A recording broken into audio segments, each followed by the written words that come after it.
Subcommittee has been examining one form or another of artificial intelligence, whether it was exploring how social media companies develop their algorithms or looking at next-generation vehicles and how they will transform safety and mobility.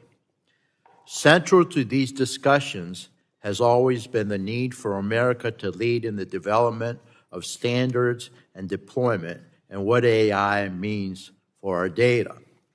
We kicked off our subcommittee hearings this year with a focus on our competitiveness with China, where we learn why it is critical for America to lead the world in key emerging technologies and why it is imperative for Congress as a first step to enact data privacy and security law. AI has so many different applications, from auto-filling text messages or Excel spreadsheets all the way to generating unique images and speeches. But at the base of these applications is a need to collect and properly permission information to train and grow these AI models. Without a data privacy and security standard that dictates the rules for how companies can collect, process, store, and transfer information, bad actors may have unfettered access to use and exploit our most sensitive information. We have seen true innovators in this space using information they collect to help provide goods and services or improve what they are offering to users. For example, I've heard of internet service providers using information they collect from their customers to build AI processes to better understand when an outage may occur and how to prevent it. Additionally, in the healthcare sector, AI can unlock greater speeds to processing information on diagnostic imaging and screenings, or discovering new possibilities within the drug development pipeline. That being said, there are entities that don't have our best interests in mind when they collect, purchase, or disseminate our information. In several instances, this is done under the radar without the consumer ever knowing it happened. We've seen how data collection practices have allowed data brokers to build profiles on Americans and sell them to any bidder, or even giving them to foreign adversaries, unfortunately. Or how we've seen Chinese companies like TikTok collect everything they need to build out their algorithms, which are blocked from leaving their own borders of China, but used to push harmful content to our children here in the United States. Earlier this year, we saw the horrible content TikTok has pushed to children, like self-harm and suicide encouragement, and now war crimes and terrorist content are being touted on the platform, unfortunately. This committee examined issues like this last year when we passed a comprehensive data privacy legislation out of committee almost unanimously, which included requirements for companies to conduct impact assessments on how their algorithms could be harmful to children. In fact, our legislation was touted as having the strongest online protections for children to date, and overall would provide stronger protections than any state law. Unfortunately, the current reality is millions of Americans have no protections or control when it comes to their sensitive information. And there are bad actors, as we know, and companies who will abuse this gap in protections to their own benefit.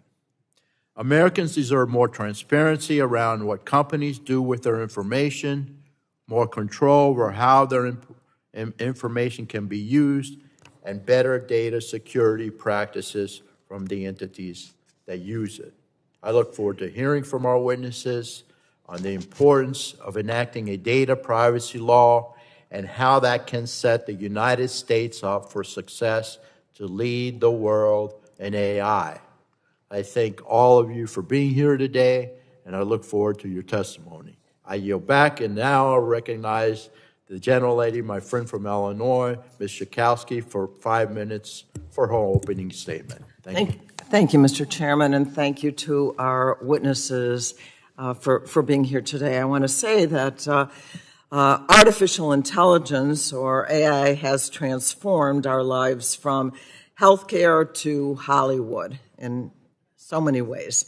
The fuel for AI is consumer data. And, you know, in a way, I feel like this is deja vu all over again. Here we are talking about how consumers feel afraid online. And when we talk about AI today, most people really don't even know what we're talking about. And yet they may feel the impact in all kinds of negative ways. Because of AI and algorithms, there may be people who are discriminated against, that people of color may not be able to get the health care that others are able to get. We are aware of all kinds of experiences that people have had. I wanted to give you another example. You know, there used to be, well, there still is, a scam that says, you get a phone call, says, your son is in deep trouble, and you better send us some money in order to make sure that we take care of him. And people have, particularly older people, have fallen for that. Now, they can have your son's voice. All it would take is maybe 3 seconds to develop that voice, and you absolutely think that you better act immediately or your child is in danger. And so AI presents all kinds of challenges to us. On the other hand, of course, there are advantages too. But, you know, we passed legislation. We passed a comprehensive consumer safety bill to protect people's data. Our bill passed the House, not the House, unfortunately, passed this full committee almost unanimously to make sure that we protect consumer data, and we need to get back to that right away. And we need then to include in that AI. As we know, states are moving ahead without us. There are now 13 states in the last year who have adopted data privacy legislation.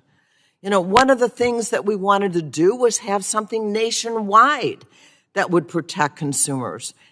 And I feel like we made such great progress in a bipartisan way in doing that. And we could move ahead now in adding AI to that as well. And we ought to get on it right now. So I am really calling on all of us to be able to get back to being a Congress that can act. And when we do, that data privacy is among the very first things that we do. Data protection is something that we can do. People can be protected from scams. We can protect workers. We can protect businesses that also can become victims of AI. And so my call today is let's get going. Let's get a Congress that can function.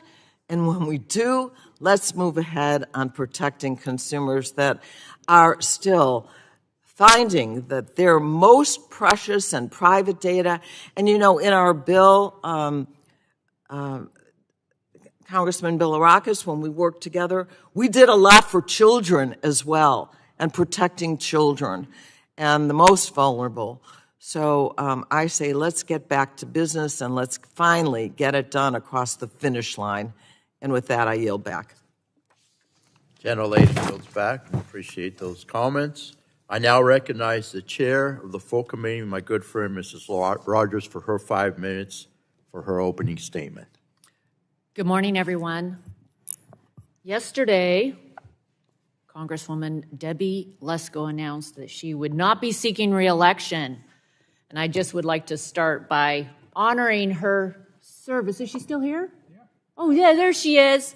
Yes, I wanted to begin by honoring her service to our nation, as well as her leadership on the House Energy and Commerce Committee.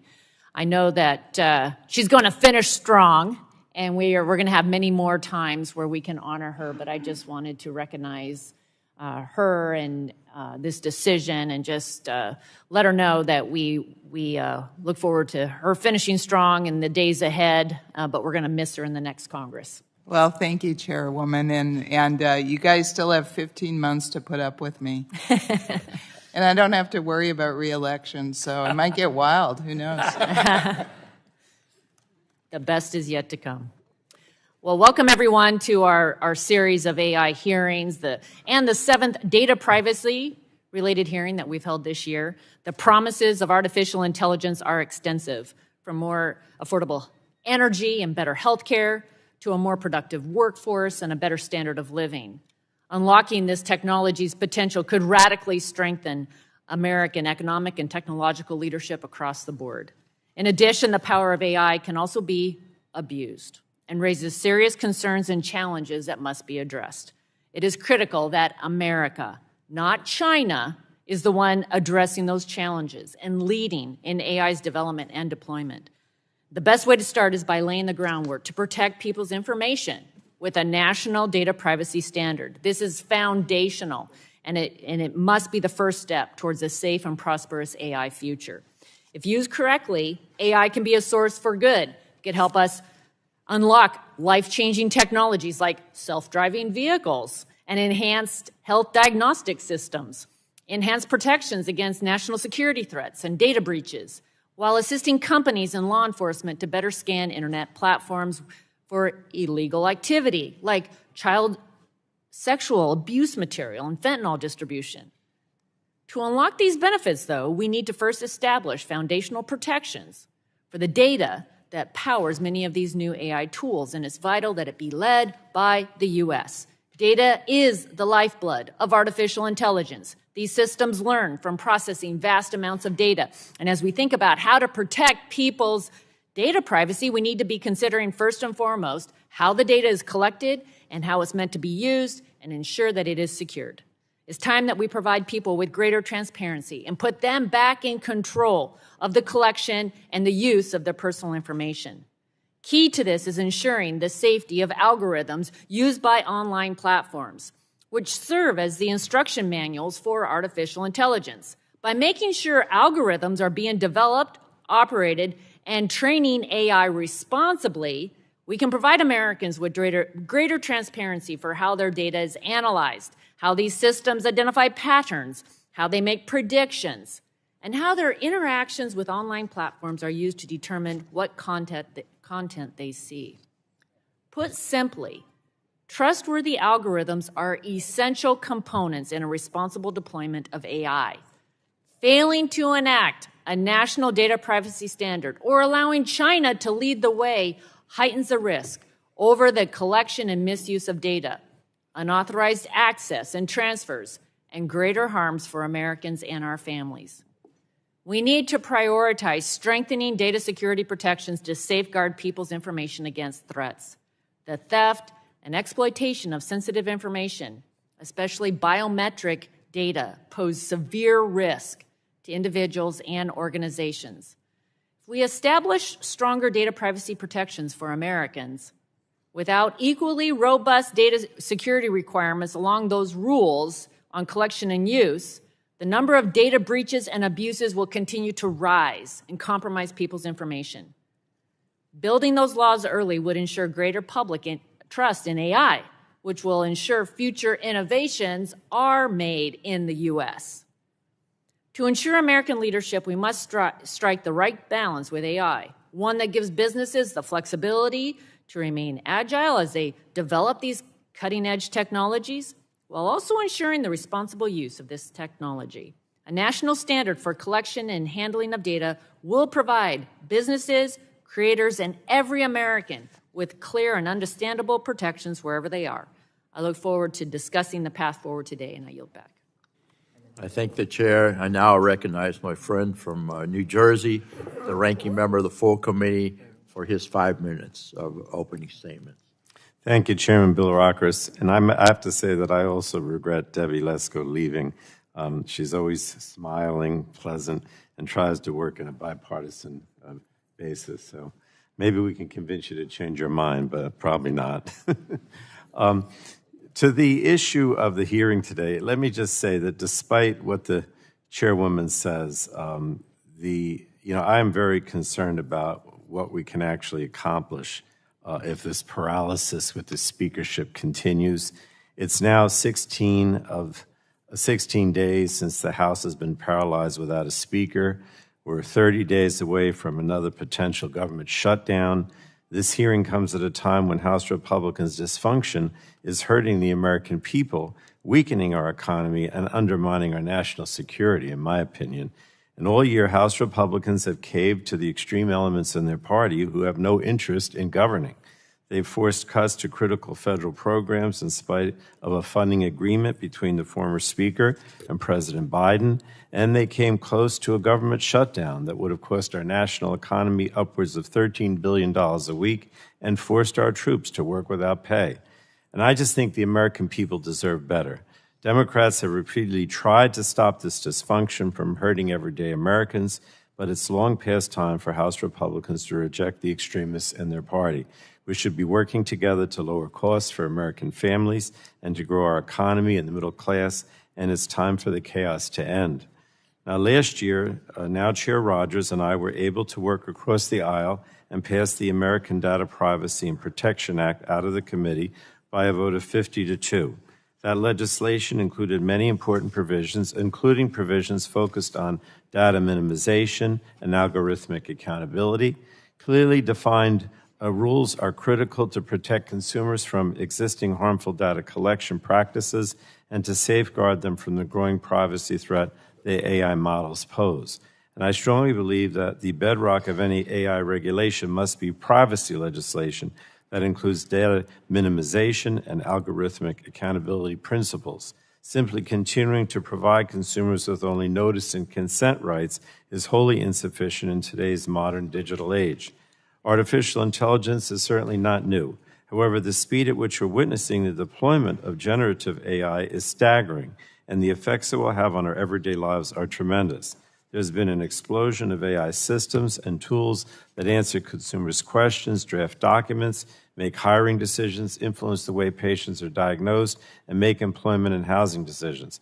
Many of these systems are trained on massive amounts of data big tech has collected on all of us. And that's why the lack of nationwide protections around what data companies can collect, sell, and use to train these AI systems should concern every American. Now, since sufficient guardrails do not exist for America's data and AI systems, we're unfortunately hearing of a growing number of reports of harmful impacts from the use of AI systems. And this has included the creation of deep fakes, leaking of personal data, and algorithmic-driven discrimination. There have been instances where AI has been used to mimic real people's voices, to convince consumers to send money to someone they think is a friend or relative. Chatbots have leaked medical records and personal information, and AI systems have discriminated against female candidates for jobs and people of color in the housing market. This is all extremely concerning. We cannot continue to allow companies to develop and deploy systems that misuse and leak personal data and exacerbate discrimination. And that's why we must make sure developers are running every test they can to mitigate risk before their AI models are deployed. Congress must also continue to encourage agencies like the FTC to enforce the laws they already have on the books. I commend the FTC for their work to fight scammers who have turned to new AI tools like the ones that mimic the voice of a friend or loved one in order to trick consumers out of their life savings. We must continue to fully fund these agencies as technology continues to advance and the threats to consumers continue to grow. So I'll also continue to push for a comprehensive national federal privacy standard. It's the only way we can limit the aggressive and abusive data collection practices of big tech and data brokers, ensure that our children's sensitive information is protected online, protect against algorithmic bias, and put consumers back in control of their data. So look forward to the discussion today, Mr. Chairman. I yield back the remainder of my time. I thank the gentleman, and now we're going to, first of all, I want to thank the witnesses for being here, and we're going to try to stick to that 5-minute rule. We are going to stick to the 5-minute rule for obvious reasons. We'll have a vote on the floor at approximately 11. That may change, but we're going to anticipate a vote at 11, and we'll recess and come back. So I want to thank you in advance for your patience. Our first witness is Raffi Krikorian, good Armenian name, Chief Technology Officer at the Emerson Collective. You're recognized for 5 minutes. Thank you. Subcommittee Chair Bilirakis, Subcommittee Ranking Member Shokowski, Chair Rogers, and Ranking Member Pallone, and members of the subcommittee. My name is Raffi Krikorian. I'm the Chief Technology Officer at Emerson Collective, and I appreciate the subcommittee's ongoing interest in protecting the digital privacy rights of Americans. Personally, I've been fortunate to work in the tech industry for over 20 years. At Twitter, I was the Vice President of Engineering. At Uber, I was the Director in charge of the self-driving car efforts.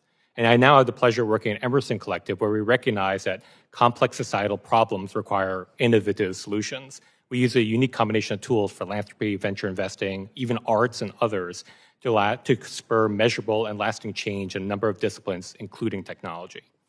So I'd like to start with a very simple fact. We live in an age of rapidly increasing digital surveillance, and very few users understand the trade-offs they make when they're using the phones or the web. Not only are applications doing more with users' data than users expect, that usage is accelerating and evolving at an unprecedented speed. And within this regime, notice and consent are failing us. By now, we're so used to seeing advisory pop-ups listing our consent to accept cookies that we're more annoyed by them instead of being informed by them. So in order to move forward, I propose we need to step back and look at the heart of the problem. First, the data economy is becoming incredibly complicated. It's increasingly difficult to explain to everyday consumers how their data is being collected and being used. Amazon knows every product a user has ever viewed, how long they've dwelled on a specific page on their Kindle, as well as searches across all of Amazon's retail partners. And that's just Amazon. Users are generating lots and lots of data, and that data is being found in lots and lots of different places. And don't get me wrong, users are generally delighted by these personalized experiences, but again, I contend that users don't understand the trade-offs that they are making for these experiences. So a problem, though, the notion of data minimization comes in direct conflict with data-hungry artificial intelligence algorithms. Retailers and advertisers are gathering our personal data so they can make better predictions on how to sell us things. But in the case of AI and deep learning models, more data is essential to make AI function at all. AI developers pride themselves on models that detect patterns that humans themselves will not be able to see, so therefore it behooves them to feed the machine as much data as they possibly can. Data collection is no longer just a sales tactic, it's an existential necessity. And for more problems, we're seeing technological trends that go beyond just capturing data via applications. One trend I might call out is this notion of voluntary data surrender. Users are willingly sharing data about themselves all the time, unaware or unconcerned about whose hands that might fall into.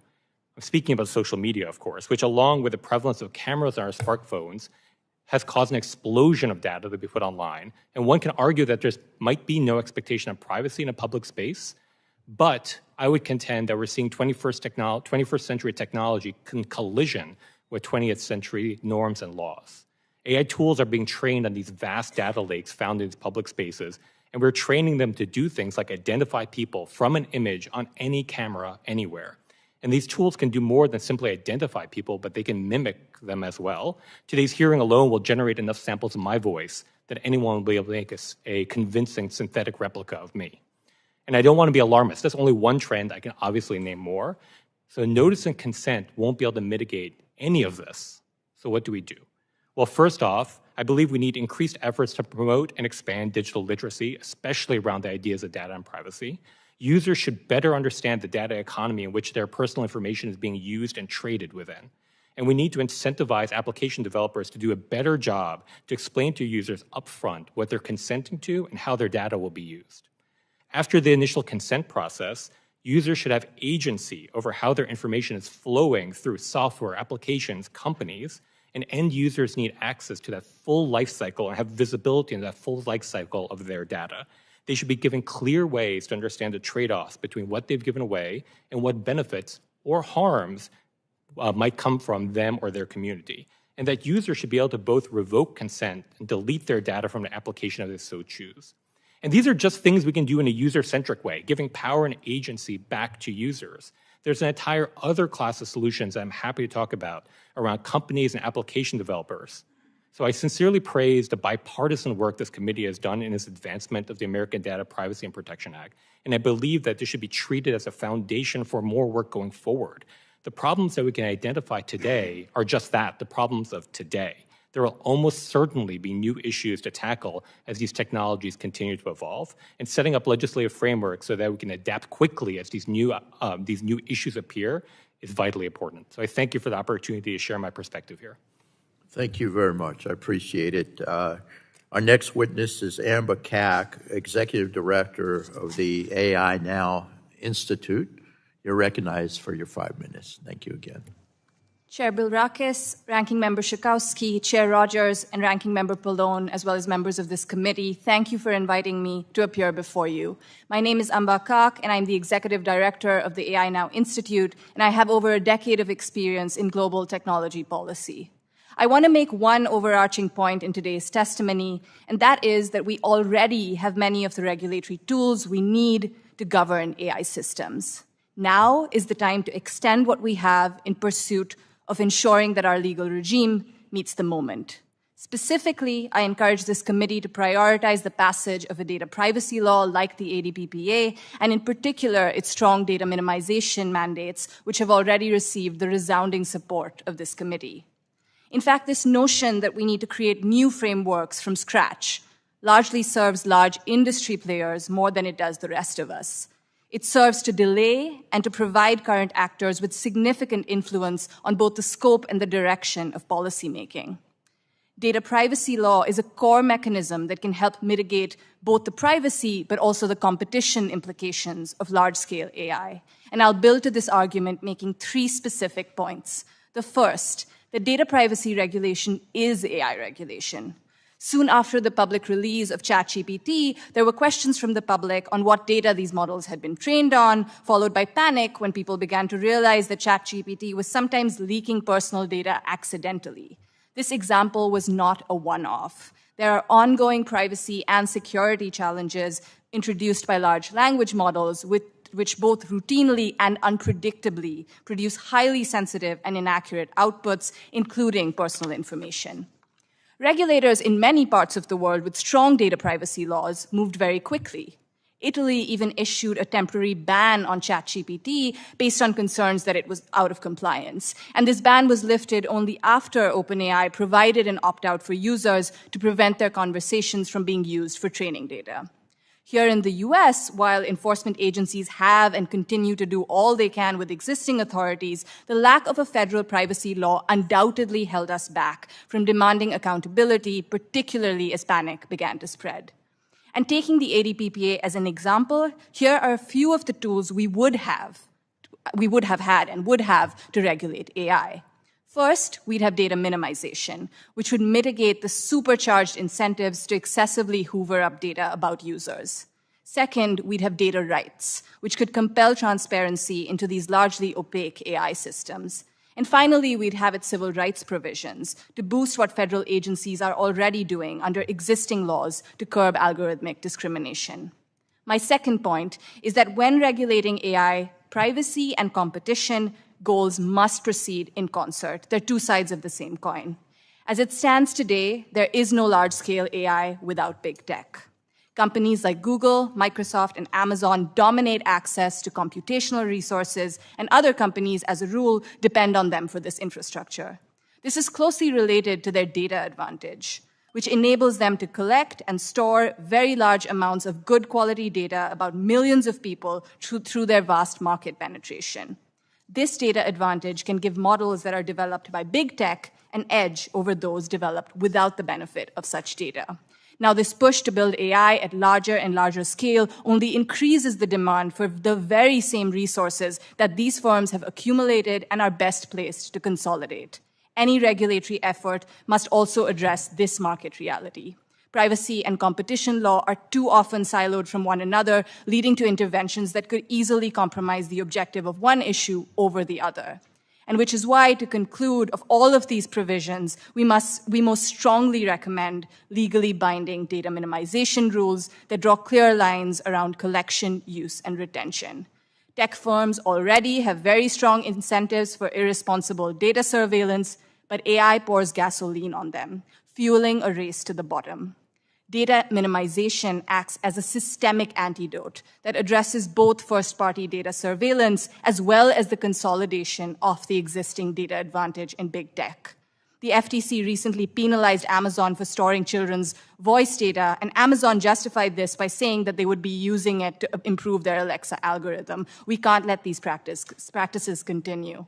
In conclusion, it's worth underscoring that there is nothing about the current trajectory of AI that is inevitable, and as a democracy, the US has the opportunity to take global leadership here in setting a trajectory for innovation that respects privacy and upholds competition. Data minimization would be a major step forward on both counts. Thank you. We appreciate it very much, and thanks for sticking to the 5 minutes. Now I'll recognize Gregg, who's an actor, by the way, I'm a fan, and a screenwriter at the Screen Actors Guild, American Federation of Television and Radio Artists. You're recognized, sir, for your 5 minutes. Thank you very much. Thank you, Chairman Bilirakis, Ranking Member Schakowsky, Chair Rogers, and Ranking Member Pallone. For me, it's a great honor to appear before this important committee. My name is Gregg. As you said, I'm an actor, I'm a screenwriter, I'm a proud member of SAG-AFTRA and of the Writers Guild. Some of you might remember me as Agent Phil Coulson in the Marvel Cinematic Universe. In that role, my character had access to advanced and even alien technology that worked through biometrics, but that futuristic comic book tech has already become a reality. Data privacy issues affect everyone. Given that more and more of our data is protected by biometric technology, it's critical that we protect data such as voice prints, facial mapping, even personally identifying physical movements. We strongly support the committee's work to construct national data privacy and security protections so that our personal information cannot be used without our consent. I'm here because this issue's been top of mind this year for my fellow writers and SAG-AFTRA members, actors, broadcasters, recording artists. We are currently in a fight, to protect personal information such as voice, likeness, and audiovisual material online. Actors, like anyone else, deserve to have their biometric information protected from unauthorized access and use. Our voices, images, and performances are presently available on the internet both legally and illegally because we do not have data and privacy and security protections across the nation. AI models can ingest, reproduce, and modify them at will without consideration, compensation, or consent for the artist. That's a violation of privacy rights, but it's also a violation of our ability to compete fairly in the employment marketplace. And these fakes are deceptively presented to viewers as if those performances are real. Like any performer in a Marvel or any visual effects-driven film, I've been scanned.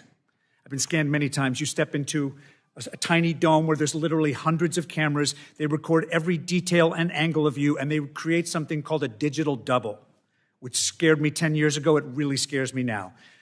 This can be used with your voice, either real or synthesized, to recreate your character, to create a new character, or in the wrong hands, ironically, as you said, Chairman Bilirakis, a bad actor, it can create a new you that can roam the internet wreaking havoc in perpetuity. Now, it's hard enough for me to keep this me out of trouble. I don't have time to wrangle another one. Tom Hanks' stolen likeness was recently used to sell a dental insurance plan. Drake and The Weeknd released a new single that was streamed by millions. This came as quite a surprise to both Drake and The Weeknd because they had not released a new single. Even in my starving artist days, which went on for quite a while, I chose never to work in the adult end of my business, although a few of the Cinemax projects I read for came uncomfortably close. But I was recently sent very lifelike images of myself engaged in acrobatic pornography with, I will admit, abs that I would kill for. It's funny, but it's also terrifying. Deep fake porn is already a thing, and it's not a thing that I or my fellow performers signed up for, especially if we're not getting paid. I'm kidding.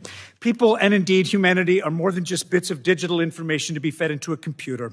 And as AI grows exponentially by the minute, it's not just the film and television studios we have to worry about. This issue impacts every single American. Biometric information, even something as routine as a voice print or a facial map, can be exploited in ways that pose a danger not just to the broader public, but to national security, as you well know. As more companies use biometric information to verify identity, these risks expand exponentially. We must be vigilant and protect our data. We ask that key questions be answered. How and why is our biometric information being collected?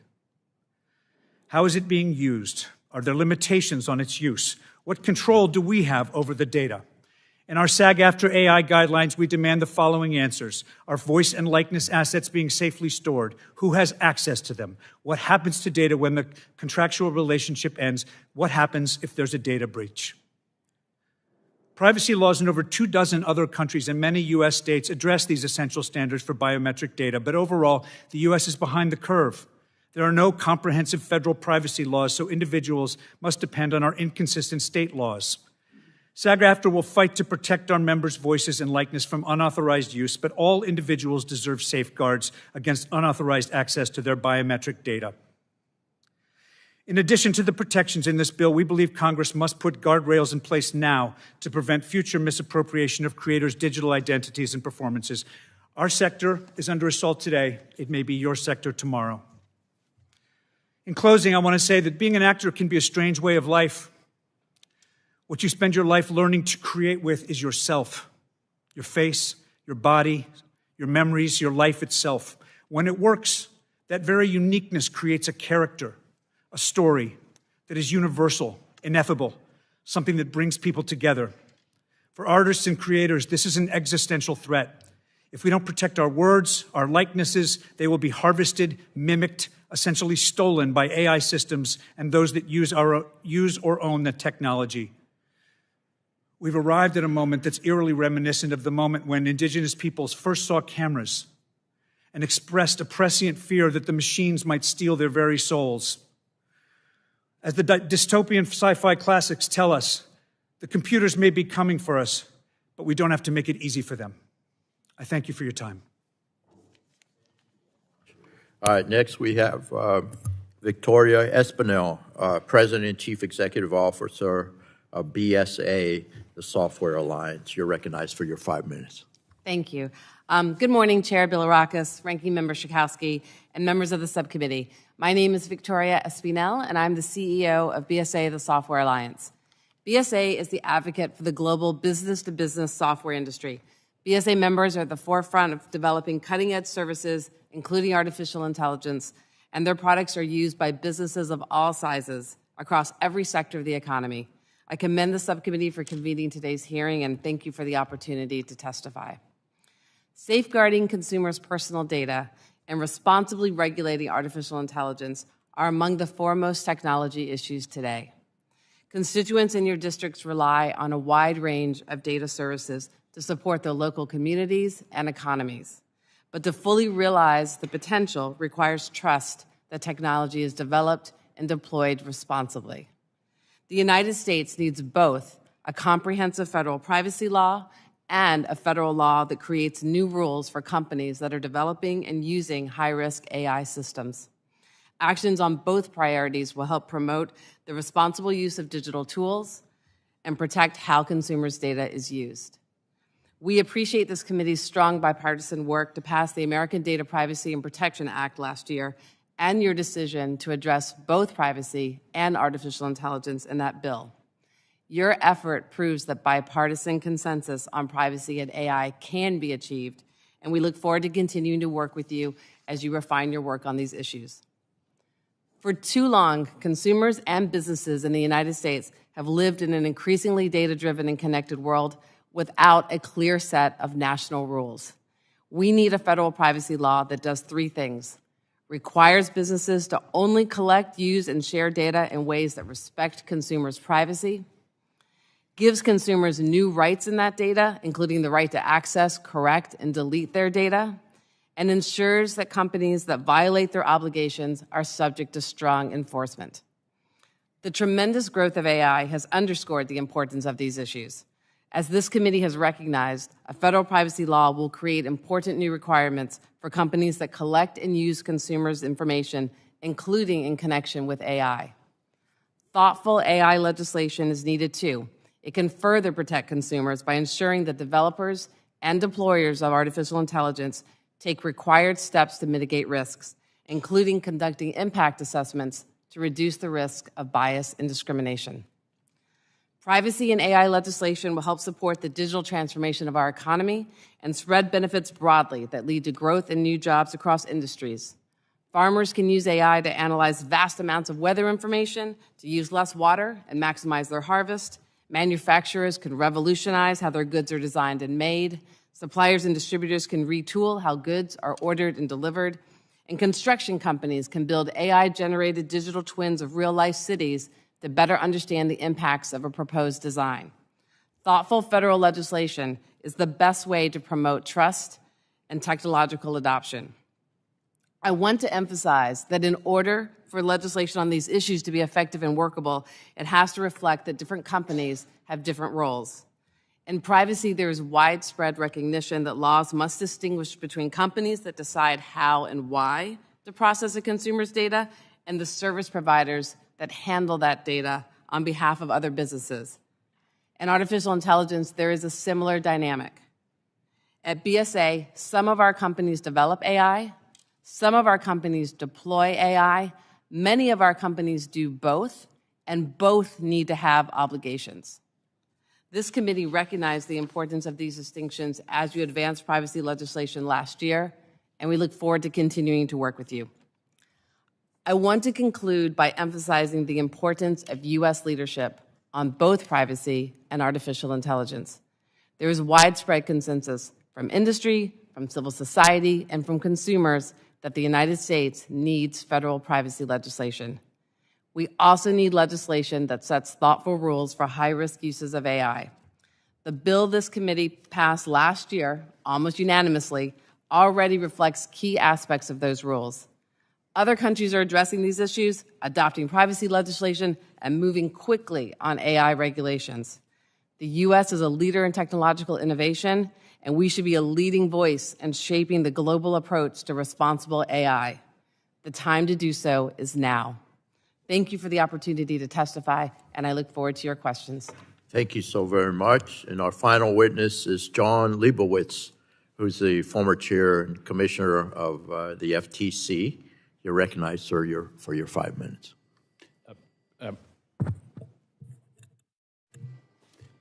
Chair Bilirakis, Ranking Member Schakowsky, members of the subcommittee, thank you for inviting me to speak today on two important and related issues, the need for a statutory framework governing artificial intelligence and why federal privacy legislation is a critical first step towards responsible development and deployment of AI.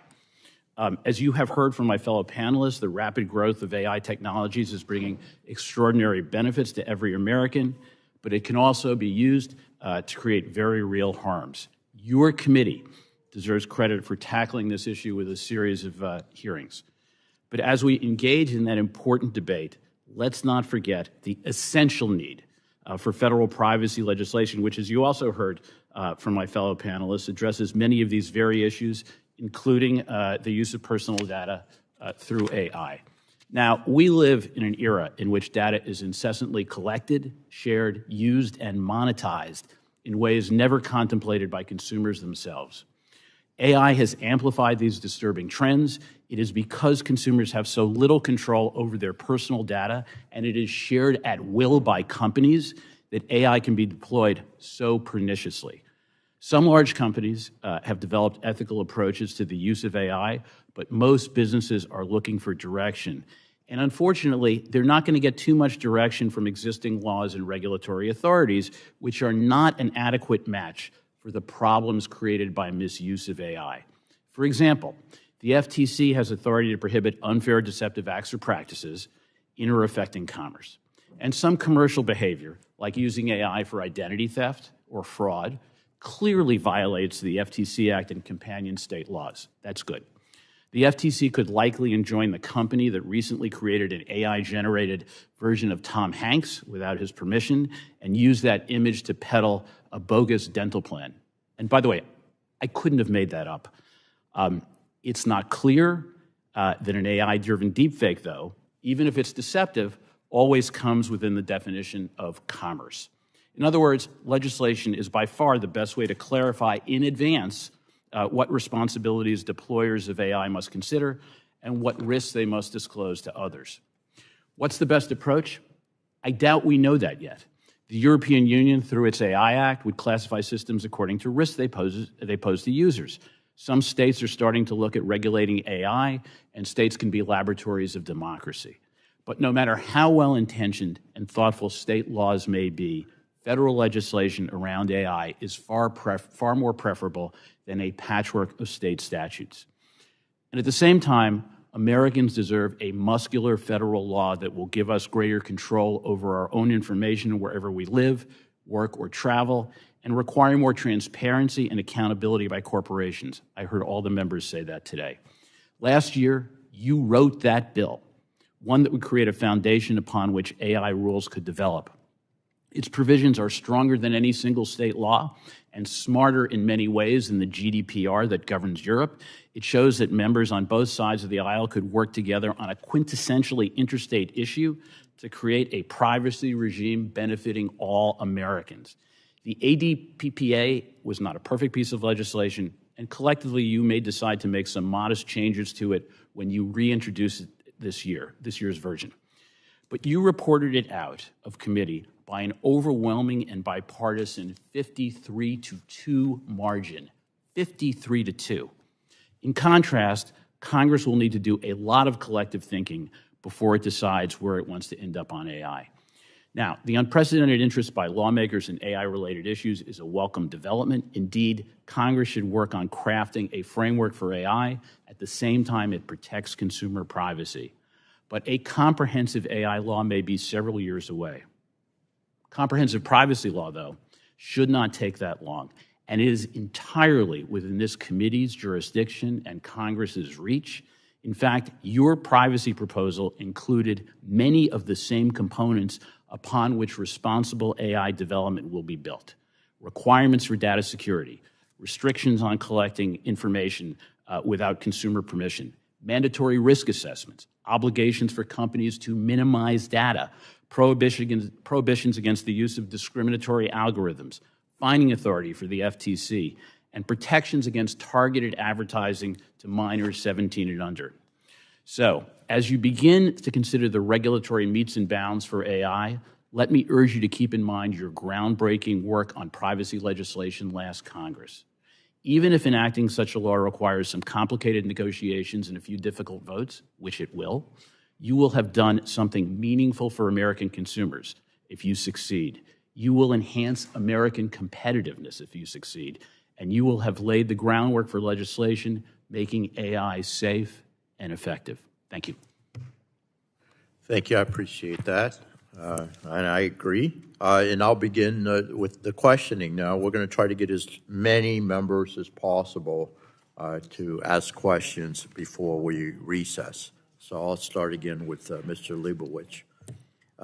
You have an extensive amount of experience, sir, from chairing the FTC to serving in civil society groups and even staffing senators. There's a lot of interest right now about what to do, as you know, obviously, what to do about AI. But despite years of trying, we have no foundation for how consumer data is collected, used, and properly secured. We need to get the fundamentals in place. You mentioned in your testimony the legislation this committee passed nearly unanimously was stronger than any state law, and I appreciate you emphasizing that, sir, today. Can you expand on that and speak to how important it is for us to have a preemptive national standard to ensure data privacy and security for our constituents and for American leadership on AI. I know you did talk about it, but please, if you have anything more to say, I want to give you the time. Thank you, Mr. Chairman. And I guess I would make this point. Data travels in interstate commerce. It's not contained in a particular state. And consumers deserve a very high level of privacy protection. This committee knows that better than anyone else, wherever they live, wherever they work, wherever they travel. And that's what a comprehensive privacy law would do. And look, we should give Californians and the California legislature a lot of credit because they were the first state legislature to show us that lawmakers can pass a law that protects consumer privacy. But your data minimization isn't in the California law. Your limits on sensitive data by default, not in the California law. The prohibitions on discriminatory use of algorithms, not in the California law. The prohibition on targeted advertising to children, not in the California law. So it's almost like we're comparing apples and oranges. We need a federal law. Your federal law is stronger than any state law or your federal proposal, and I would just urge you to move forward with it, as I know you want to. Thank you very much, sir. I appreciate it very much. I couldn't agree more.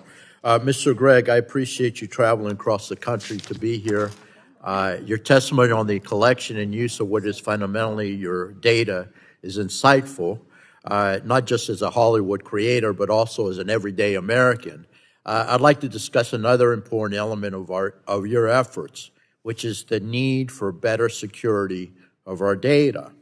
We know these large AI systems harvest and scrape the internet for data, and that includes personal information due to the data breaches and hacking amongst other causes. This can be used for deep fakes and other scams that I will call digitized fraud.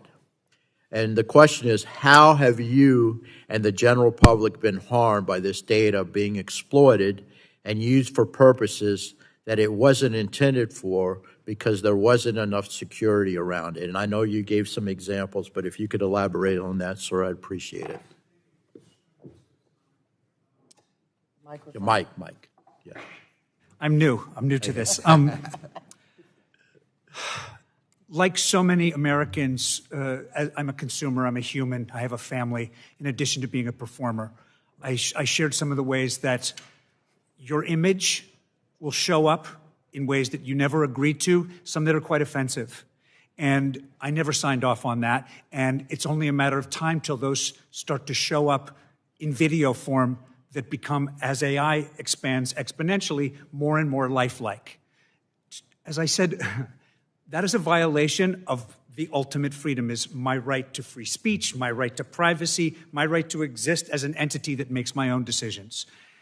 But I think what's most disturbing about this, as I've studied it and been very interested in it, because, as I said, the ramifications both for writers and filmmakers and actors are huge, and they're being fought right now. One of the honors about being on the picket lines for us is that we feel that we're in a flexion point that's coming all around the nation. We just happen to be in a visible union. But what I'm struck by is the way that the CEOs themselves who run these corporations, they have all signed a letter saying that the threat is equal to or greater than thermonuclear war.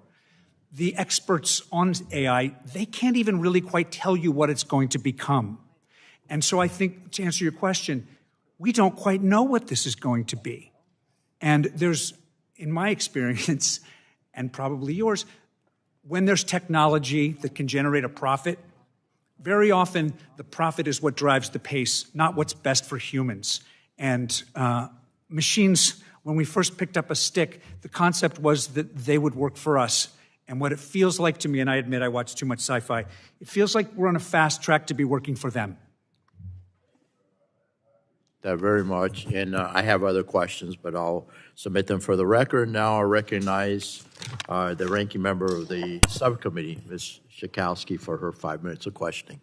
First of all, let me just say how much I appreciate that pretty much to a person, all of your witnesses have now said that we need a comprehensive privacy bill, and we were well on our way. So we need to continue that. Ms. Kak, I wanted to ask you. You mentioned in your testimony right at the front that many of the tools that are needed to protect consumers from an AI are already in place. Are you saying that we could move ahead right now because there are mechanisms that we have? And what are they? Thank you, Ranking Member Schakowsky. I think the recent joint statement of our nation's enforcers said it eloquently, which is there is no AI-shaped exemption to the laws on the books. And so the moment we're at right now, I think, is to first and foremost clarify and strengthen the laws on the books to apply to AI. The FTC has already opened an investigation against OpenAI based on its deception authorities. The EEOC and the CFPB have also issued guidance in their particular domains. And the chair of the SEC recently, Gary Gensler, recently said that he is worried and looking into the fact that the lack of diversity and competitiveness in AI models is really a financial stability risk. So that's one. I think we really need to adequately resource these agencies commensurate to the growing scale of the problem. But second, and we've all said this, there are laws in waiting. We have the ADPPA. We have done the hard work of distilling a globally leading privacy standard. I guess my simple point today is that we shouldn't be reinventing the wheel. We have the tools. It's the time to act. Thank you so much. Mr. Gregg, first of all, I know that your industry right now, we all love our actors, and the opportunity to see them have been on strike now for 6 months.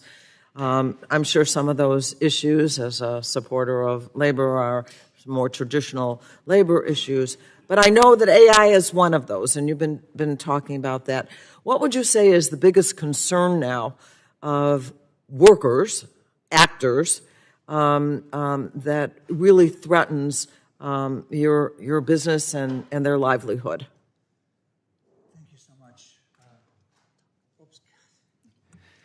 Every time I think that I've done everything that could possibly make a human nervous, they come up with something else. Thank you so much for your question.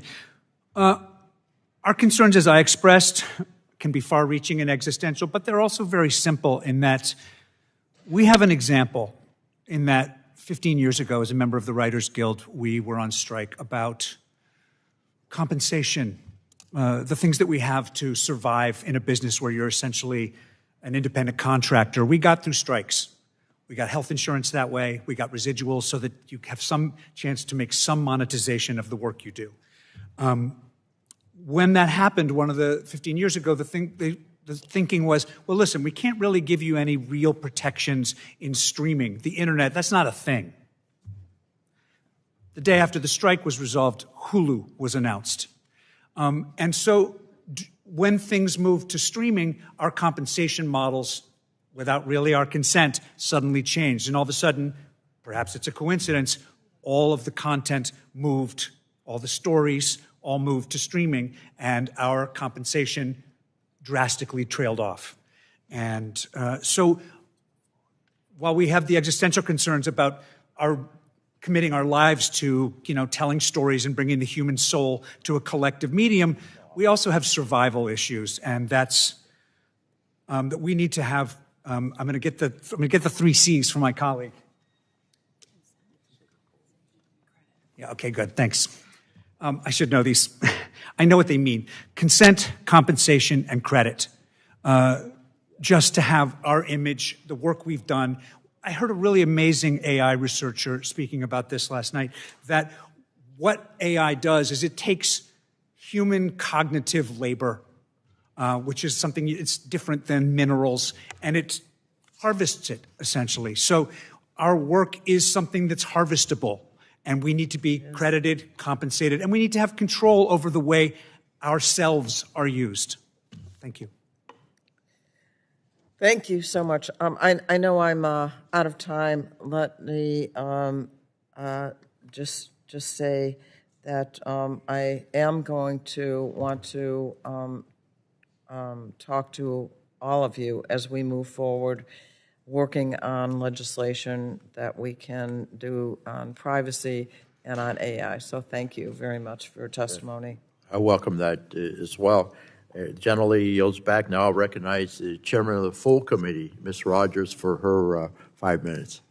Thank you, Mr. Chairman. As I mentioned, this is the first in a series of AI hearings for our committee.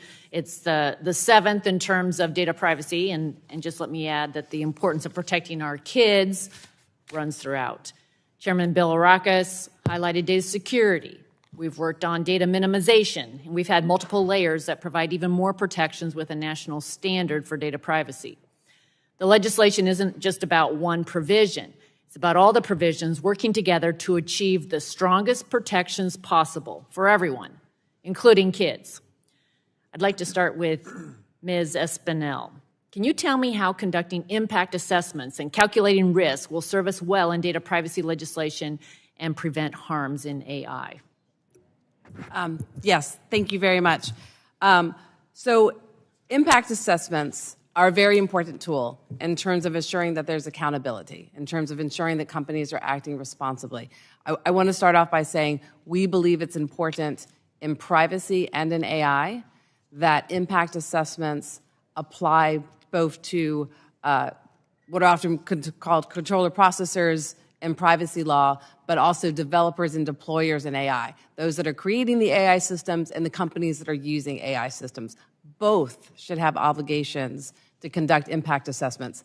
Those impact assessments will be slightly different because those companies are doing different things. They have access to different data, and they can take different steps in order to mitigate risks. And so the obligations and the impact assessments should mirror that. They should reflect that. But you can think of an impact assessment in a way like a report card. Okay. For a developer, for someone creating the AI system, they need to have an impact assessment that looks at what is the purpose of that AI system, and what are the limits on that AI system. In other words, what should that AI system not be used for? Excuse me, thank you. That's great. I know there's a lot more. I have a couple more questions, though, but thank you.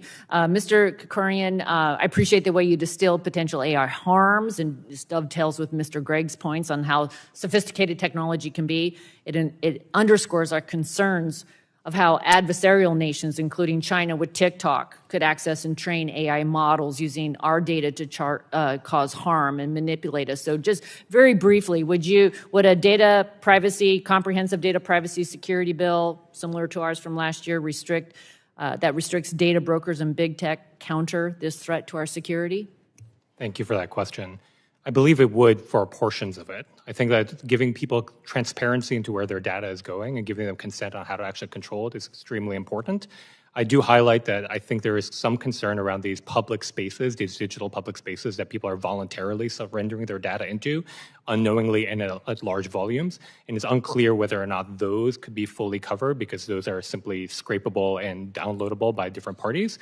But I think from the explicit data collection standpoint, yes, I do believe that some form of this act would prevent those. Okay, thank you. Mr. Gregg, my kids would be disappointed if I didn't let you get away without a question, not to mention co-opting one of your lines. So, we focused a lot on the importance of foundational protections and data privacy for also being important for trustworthy AI. It's a massive undertaking with concessions from all parties and stakeholders. So would you agree this is never going to work if we don't have something to unite behind, and that enacting data privacy legislation is important in this Congress? First of all, thank you, and my greetings to your kids. And I'm really impressed that they remembered that line from an episode I loved. Yeah, absolutely. I think what was just said about voluntary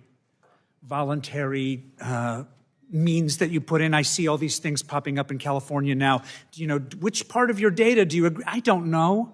I'm busy. I don't like that I think of something and 2 days later I get an ad for it. It's creepy. Pardon me. I don't know if that's anyway, but I guess I can say creepy. But I think that we're depending on guardrails to come from you. As was said, this is the borders don't exist here. This is all happening around the planet in microseconds. we depend on the guardrails that can be put in place nationally. This committee is so important to me to protect us as we figure out what this even is and what the ramifications are, because clearly most of us don't. Thank you. Thank you. Really appreciate everyone being here.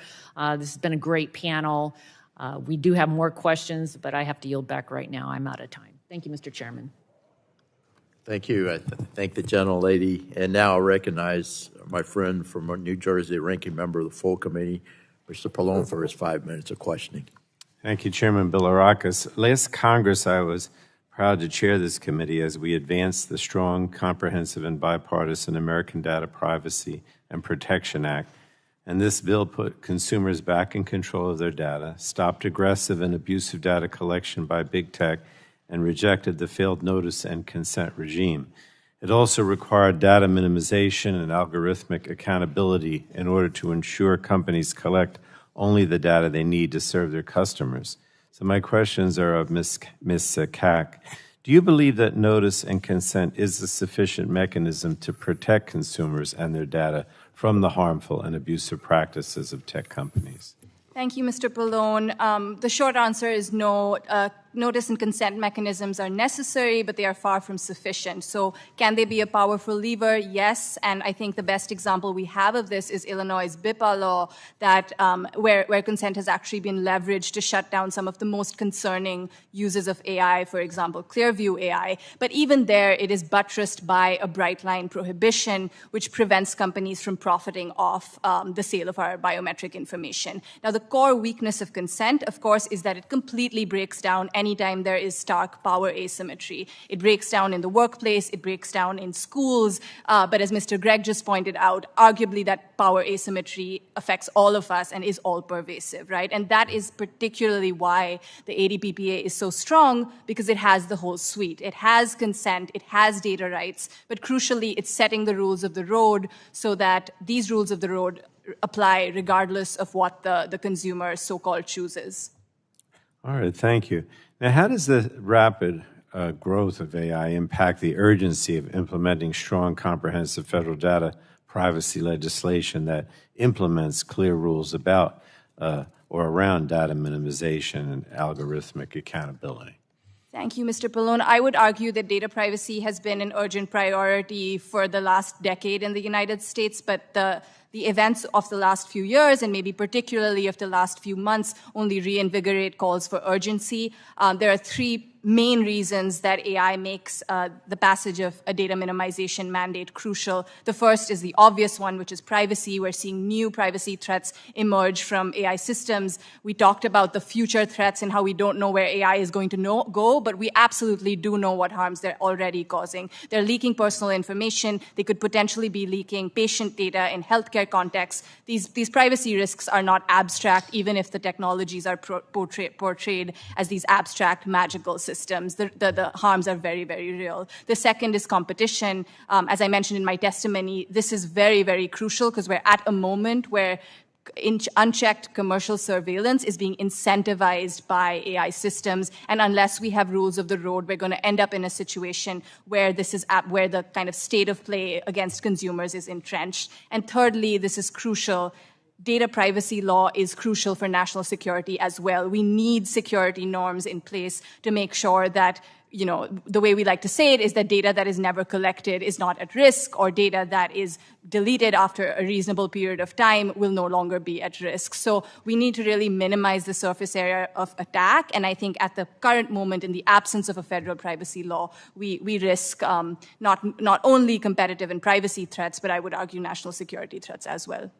Well, that gets to my last question, Ms. Kak. In addition to protecting consumer privacy, what other harms can be addressed with data minimization principles? For example, you mentioned, doesn't it help address data security challenges and national security concerns? Absolutely. The way we like to say it, Mr. Pallone, is that we're essentially creating gold mines for, and honeypots, really, for cyber criminals of all varieties. And this can be, and, as Mr. Gregg and others pointed out, we're actually incentivizing the creation of databases, including of databases of kids' information, that's kids' images and videos. And we have an example recently where it was reported that we have a large children's database that was created and was being sold by a company called Megaface. These kinds of practices are going to become the norm, and AI is only supercharging existing incentives for unchecked and invasive data surveillance.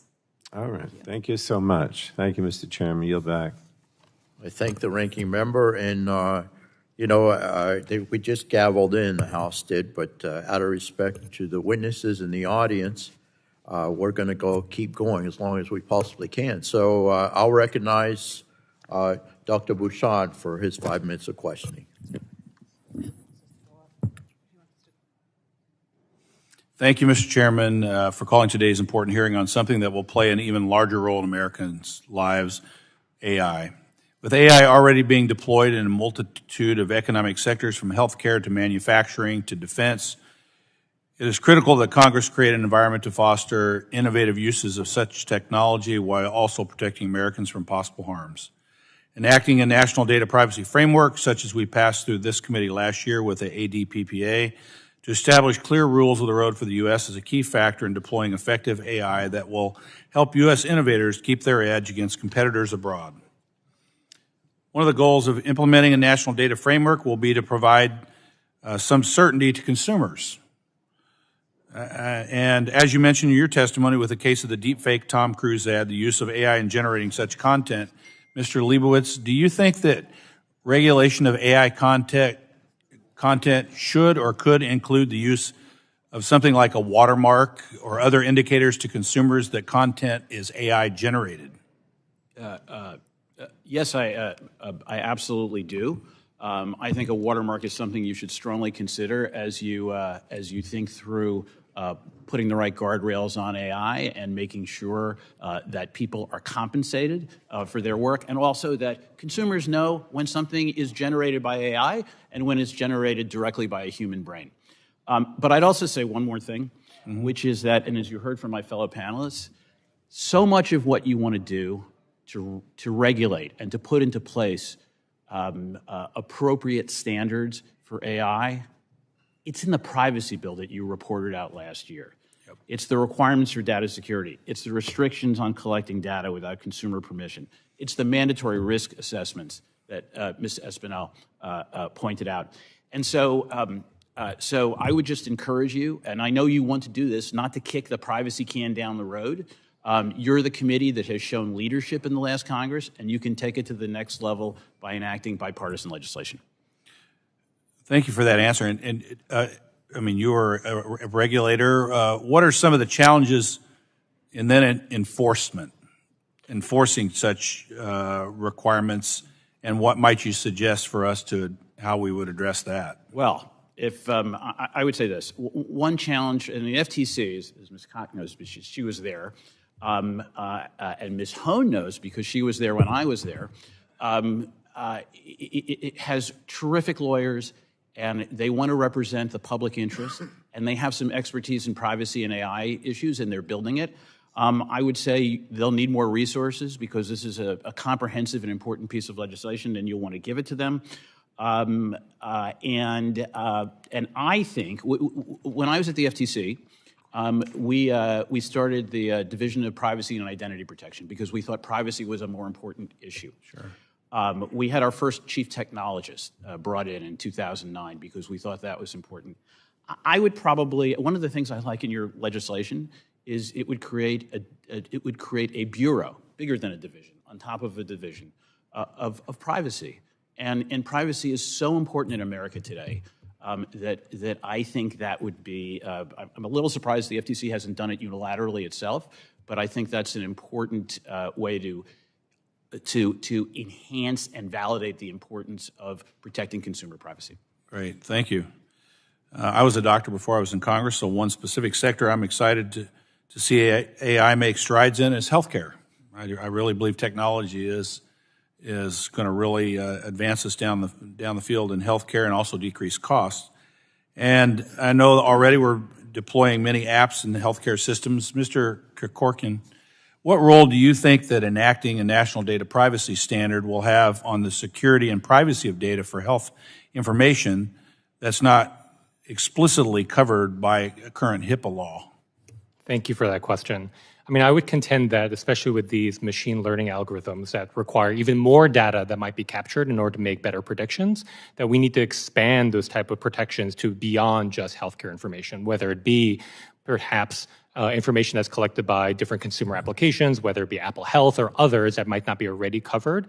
I think we need to extend those protections there. I think HIPAA is a really good framework for us to be thinking about what those could look like. SOC 2 might be another good framework on how maybe those could be thought about, but an extension to what this consumer data realm looks like, so those could be also used as inputs into these deep learning models, I think would be quite important. Yeah. It'd be important to also continue to have researchers have the availability of de-identified data if we're going to continue medical research. And that's one of the challenges of balancing that. So my time has expired, Mr. Chairman. Thank you very much. I yield back. Thank you, Doctor. I appreciate it. And I went as long as I could, but we do have a vote on the floor. So we'll recess for floor activity. Of course, the subcommittee stands in recess subject to the call of the chair. So thank you very much for your cooperation and your patience. And we'll be back.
Okay, we're going to reconvene. I know members are starting to come in, but we want to get started as soon as possible. I want to thank you all for the witnesses for your patience. We really appreciate it so much.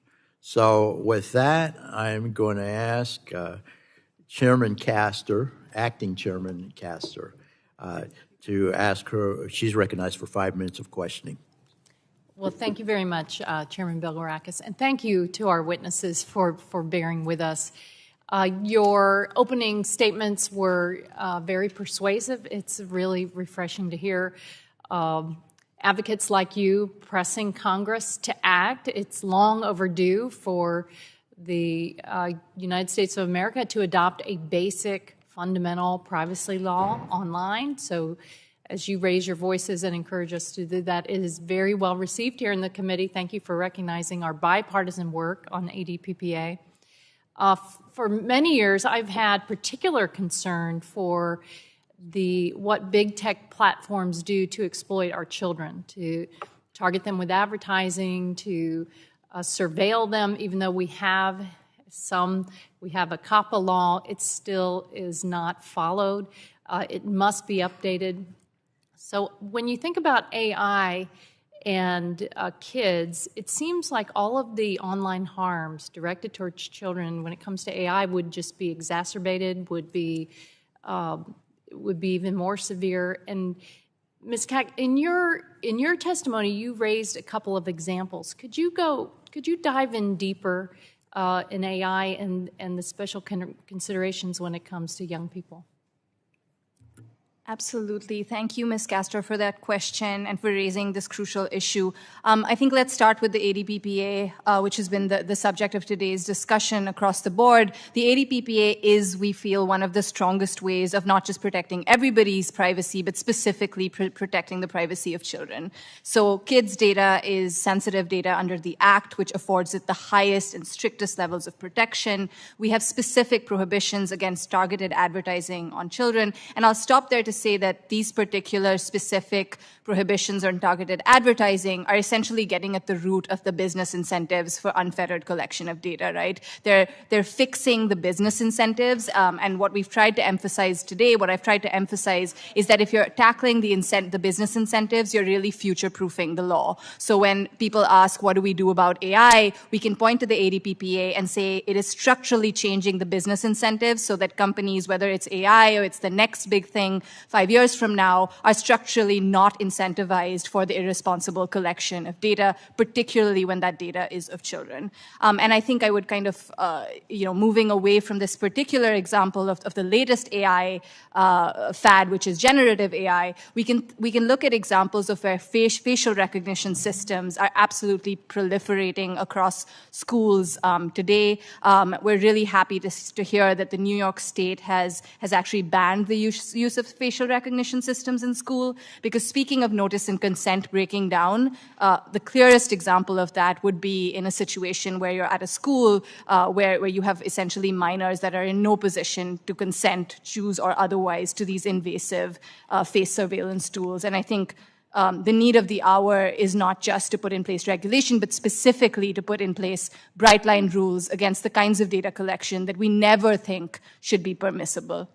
It's kind of like the example that Mr. Gregg gave when it comes to an actor and their personal privacy, the ability to control their own image. So is what you're saying, gosh, think about children who do not have the ability to consent when it comes to facial recognition, and that could be exploited by others when it comes to artificial intelligence. Absolutely, Ms. Castor, and I don't think that these are abstract or theoretical concerns. We already know that there are databases of children's images and videos that are being used in real time by AI companies to produce, to generate further material that is extremely sensitive and implicates these children's faces, among other things. So, again, we're not living in a moment where we need to hypothesize about these risks. These risks are ever present, and a data privacy law in particular that protects everybody's privacy would be the best way to protect children's privacy as well.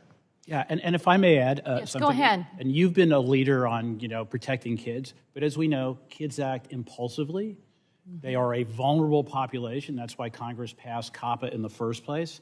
And in the ADPPA, and the bill you'll reintroduce this year, there are going to be protections against minors 17 and under that we don't see anywhere else, not in a single state law. So just coming back to one of the topics of this hearing, I think it's critically important that you move that legislation, and you will be doing taking a major step forward if you can enact the ADPPA or the ADPPA 2.0.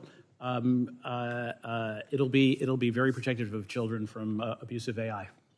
I agree. I don't think we have time to waste. I'll look forward to the bipartisan bill coming back. I yield back. Thank you.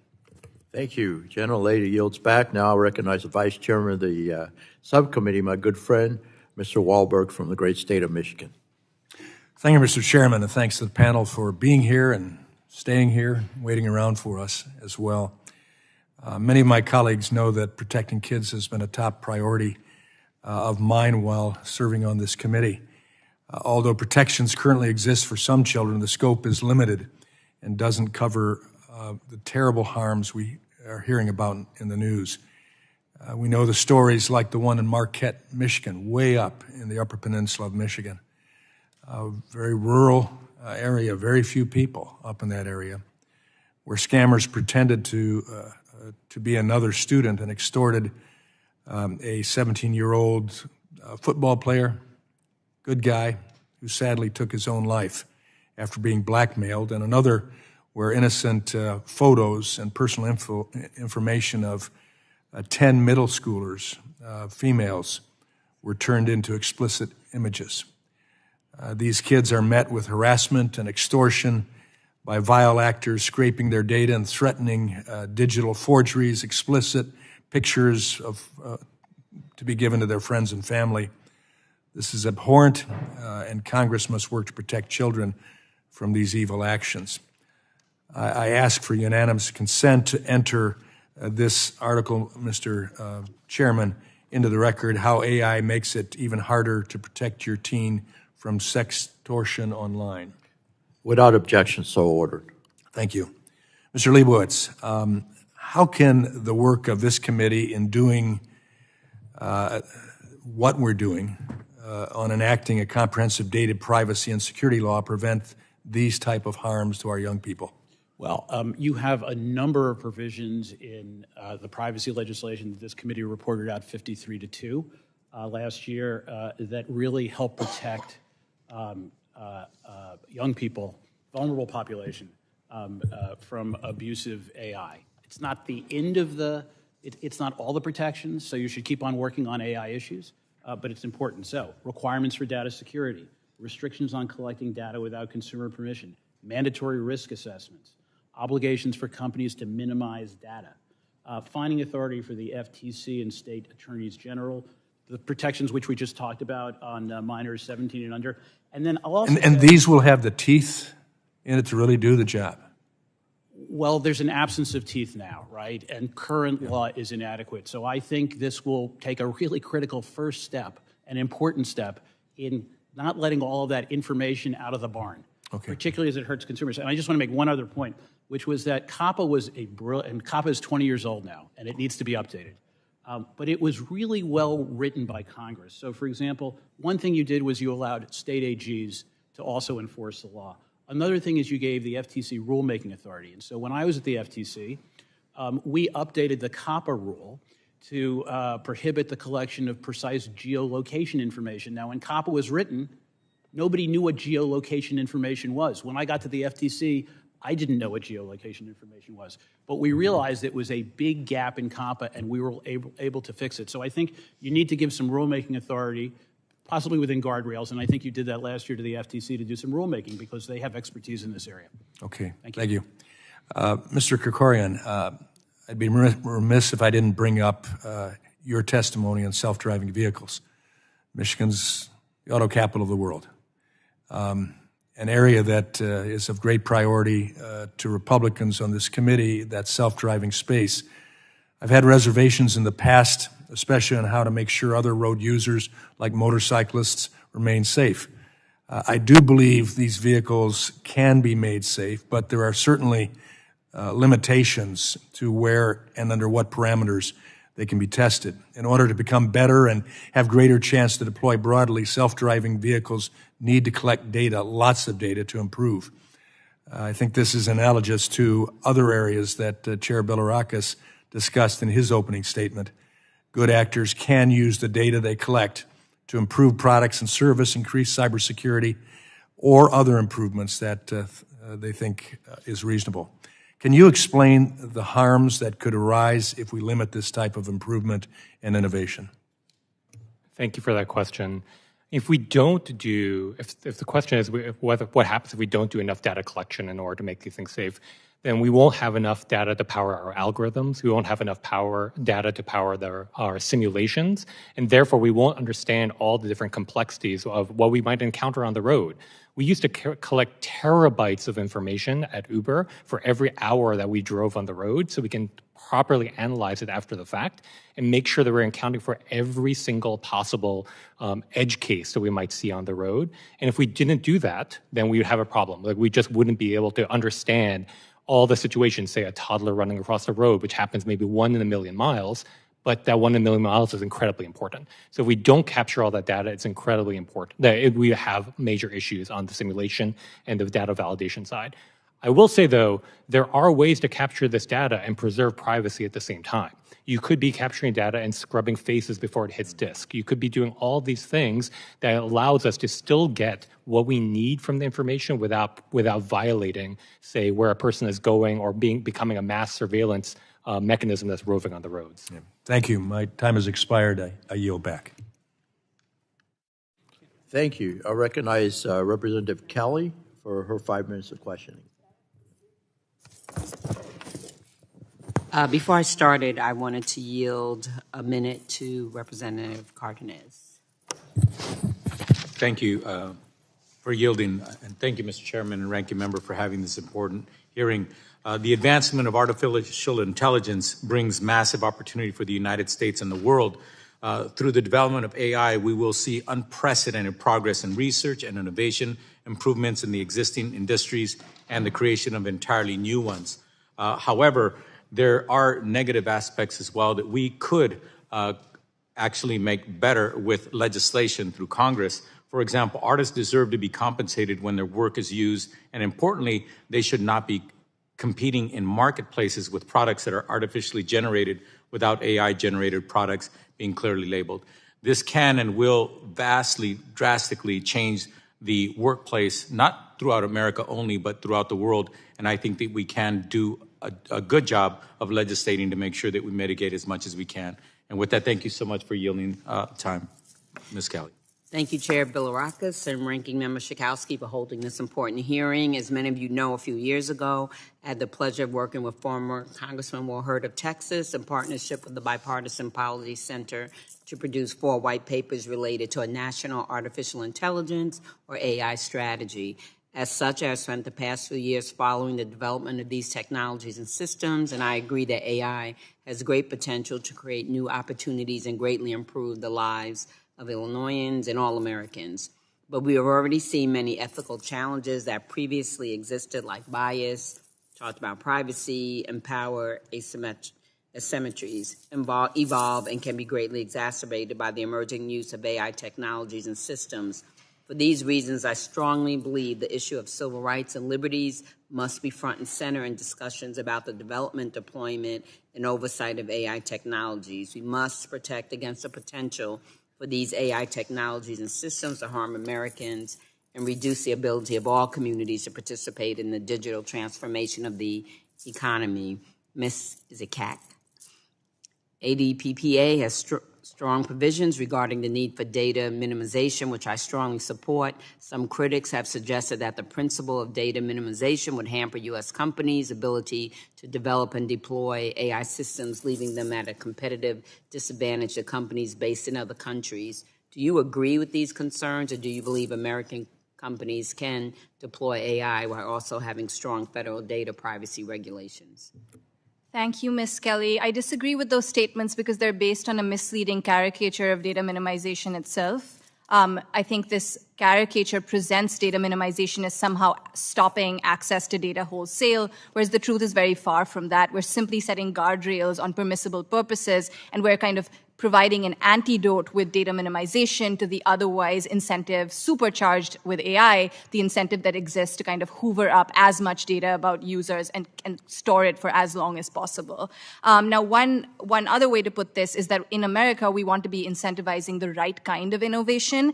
The whole premise of the AI race against China is that democratic AI needs to beat out authoritarian AI. And the way in which we do this is by sort of heightening the contradiction there. The way in which we establish U.S. global leadership on AI is by setting the precedent for what democratic AI looks like. And I think a strong privacy law does that, is a very strong step in that direction. In your written testimony, you talk about regulating the collection of certain kinds of sensitive material. How do the Illinois Biometric Information Privacy Act and other similar state laws limiting the use of biometric data protect Americans' privacy? So the Illinois BIPA is, one of our favorite examples of a very strong data minimization mandate for two reasons, right? Because although it has the lever of consent, and that's very important, and it sets a high consent bar, it is at the same time drawing a bright line and saying no company should be able to profit from our biometric data. And it is because that line is drawn so very clearly in the sand that it has led to such successful litigation.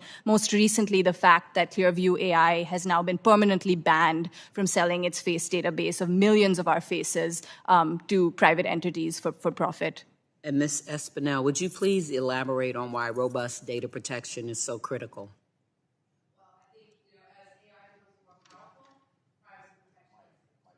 As AI becomes more powerful, privacy protections become more important.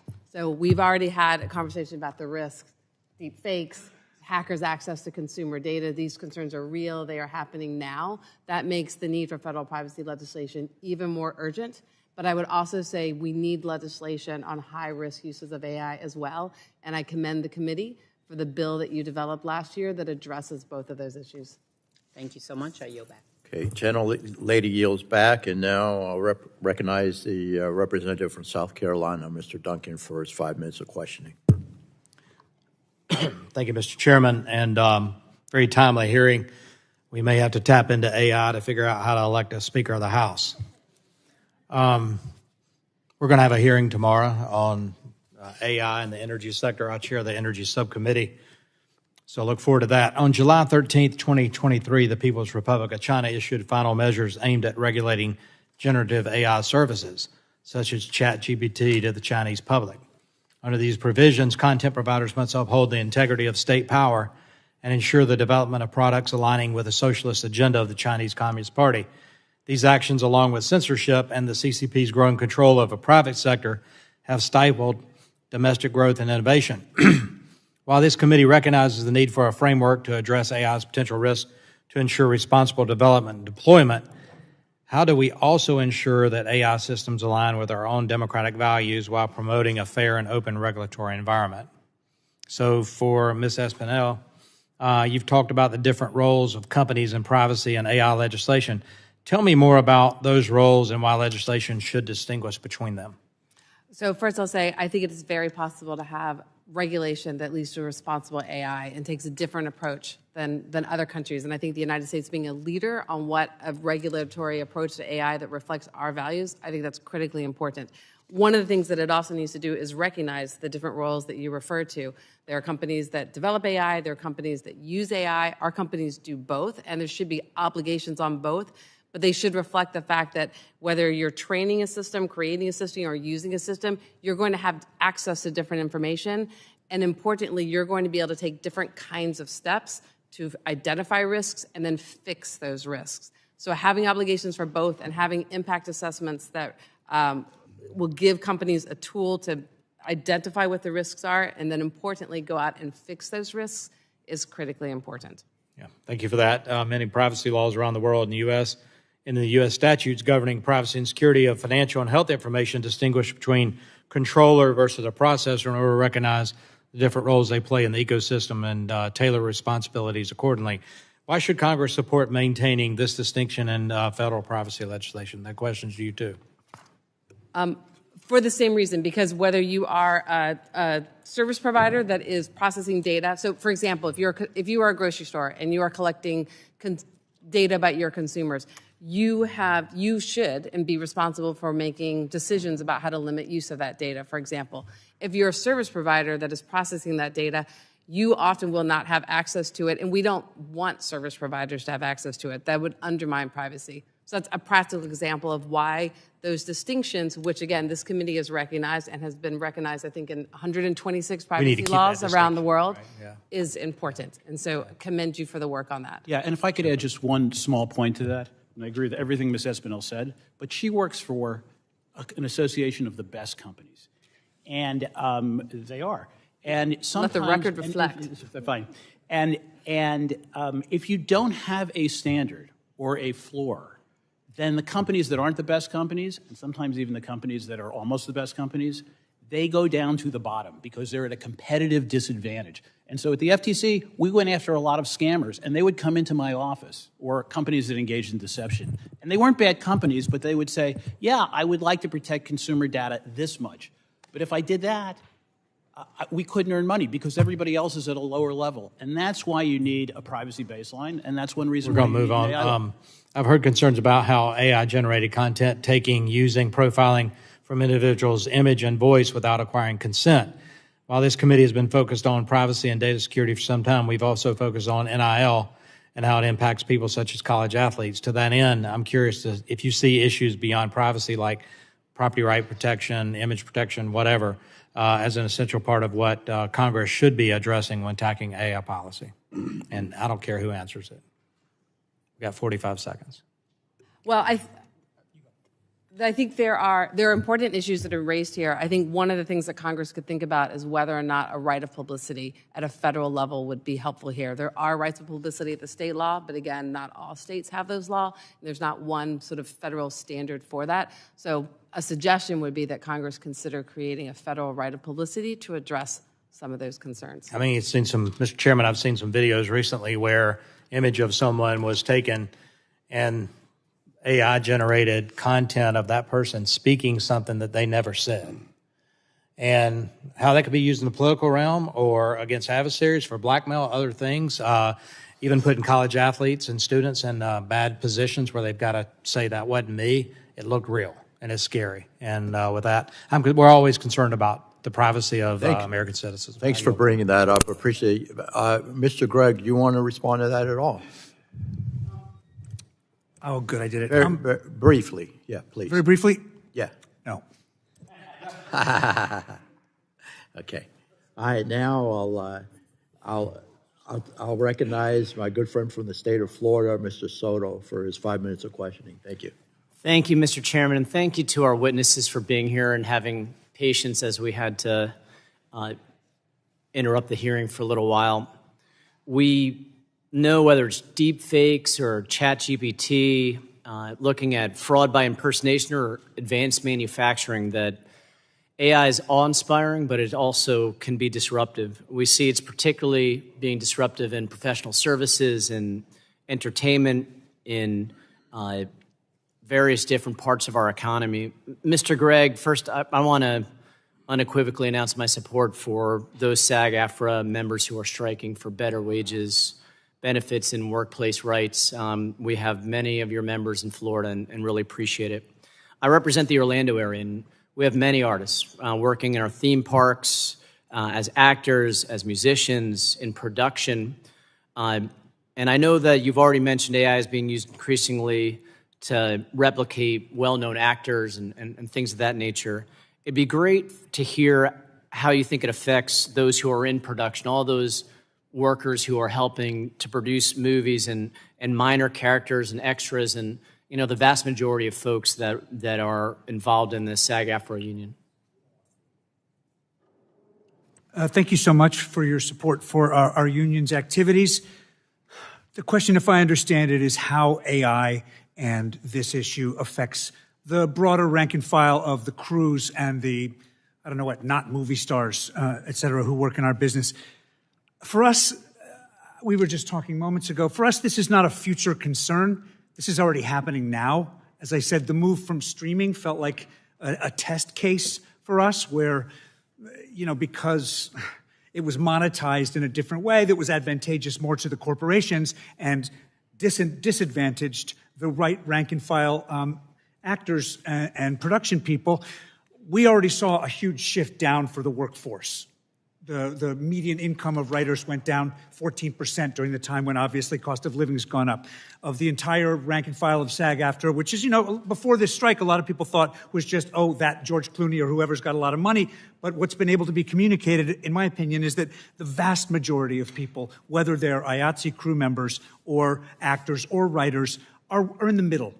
There's a reason it's called the middle, because everyone's there. And they are making 26% of actors at any given time, in any given year, make the minimum they need to just get basic health insurance. So when you start to take our image, our work, our likeness, and turn that into product that's being made by counterfeits, by bad actors in terms of foreign entities and counterfeits, you're taking away what's left of a pie that's already being shrunk in the economy as it stands. Thank you so much. Ms. Espinel, University of Central Florida has a world-class digital twin program. We work in everything from helping doctors with surgery prep to training firefighters and cops to improving efficiency of factories and distribution centers. How does the lack of AI legislation right now limit innovation in digital twin technology and other simulation and training types of technology? There are a lot of exciting things that are happening in digital twins. You mentioned some of them, surgeons using them, urban planners using them so they can, figure out what the impact of a design is going to be, reduce costs, increase sustainability. But I agree with what I think is your premise that passing AI legislation will help increase adoption. I think it will help increase trust in technology and increase adoption of AI in ways that will be beneficial to our society if it is done responsibly. And why do you think that? Because I think having the clarity and predictability of what the rules are, how companies should be either in terms of privacy protections or how companies what they should be doing when there are high-risk uses of artificial intelligence will give companies clarity and predictability that they need to make investments. It will give consumers trust that the technology is being used in a way that is responsible. All of that, I think, will lead to greater adoption and then greater benefits from the positive tools that we're seeing. Thank you so much, Ms. Espinel. Chair, I've seen them scan people's bodies and practice surgery before they're even starting. I've seen logistics centers improved by digital twins. We've seen firefighters trained and cops trained on how to approach a major disaster like a block-long fire, all because of the work that is being done in our area. So we want to continue to make it fertile ground for this innovation to continue. Thanks, and I yield back. Thank you very much. I thank the gentleman. He yields back. And now Dr. Dunn from Florida, good friend of mine. I know he had some great questions. You're recognized, sir, for 5 minutes. Thank you very much, Mr. Chairman. I think there have been some great points made here by my colleagues and, of course, the panel. Clearly we want responsible data privacy protection as AI moves forward, but it's also critical that we maintain a competitive edge, if you will, in acquiring and developing this technology in America. AI has obvious major applications in defense, national security systems. In the global economy, we're presented with the challenge of preserving free markets while simultaneously protecting trade secrets, individual privacy, and, of course, critical technology. Recently, the Commerce Department issued rules that require U.S. chip makers to obtain a license in order to export AI chips. I believe this is on the right track. Protecting the United States from global adversaries is a bipartisan, non-negotiable issue. China's been using AI in its national strategy for years. As early as 2017, China announced a national AI strategy that describes a new focus of international competition in AI, and that was 2017, 6 years ago.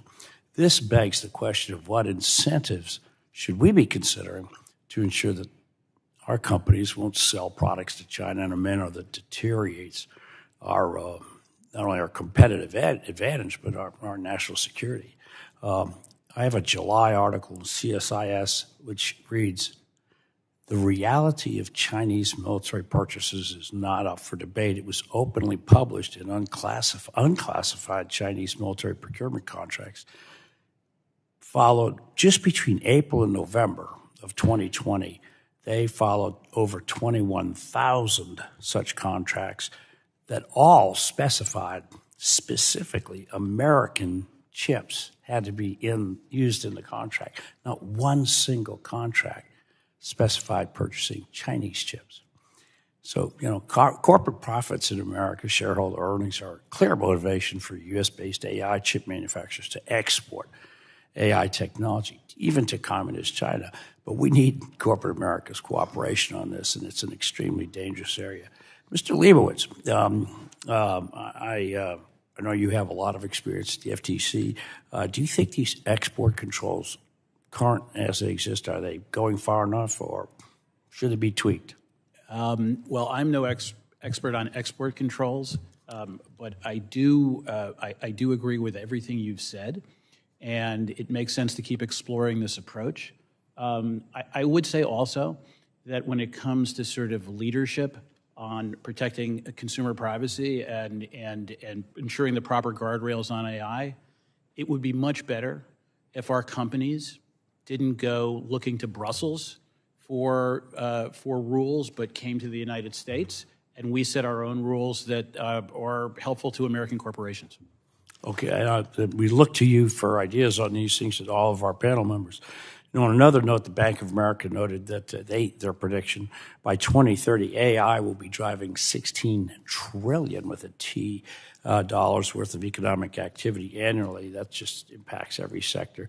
That's a vast opportunity for our domestic markets, but we do want to proceed intelligently. The sheer size of the big tech companies often give them an advantage. You alluded to that earlier, Mr. Leibowitz. Do you, with all your experience there, do you think that that's the large U.S. corporations, that they have an undue advantage in the market? I think large corporations sometimes do have an undue advantage in the market, and sometimes, and we looked at this at the FTC, Congress has looked at this, do create sort of barriers to entry for small and medium-sized companies that could be their competitors. I do think when you have a well-intentioned but not well executed law, like for example the GDPR, you exacerbate those problems. And so one of the things that I think is very positive about the legislation that came out of this committee last year is you strike a proper balance between making sure that consumers are protected and also making sure that there can be compliance with those laws by companies. Well, I thank you very much for those comments, and I do hope that you'll help us keep our balance. Mr. Chairman, I yield back. Thank you. Thank you. Gentleman yields back. Now I recognize Miss Clark, from the great state of New York. Thank you very much, Mr. Chairman. I thank our ranking member, Tchaikovsky, for holding this hearing today. I'd also like to thank our witnesses for, first of all, your indulgence and for being here to testify on such a very important topic.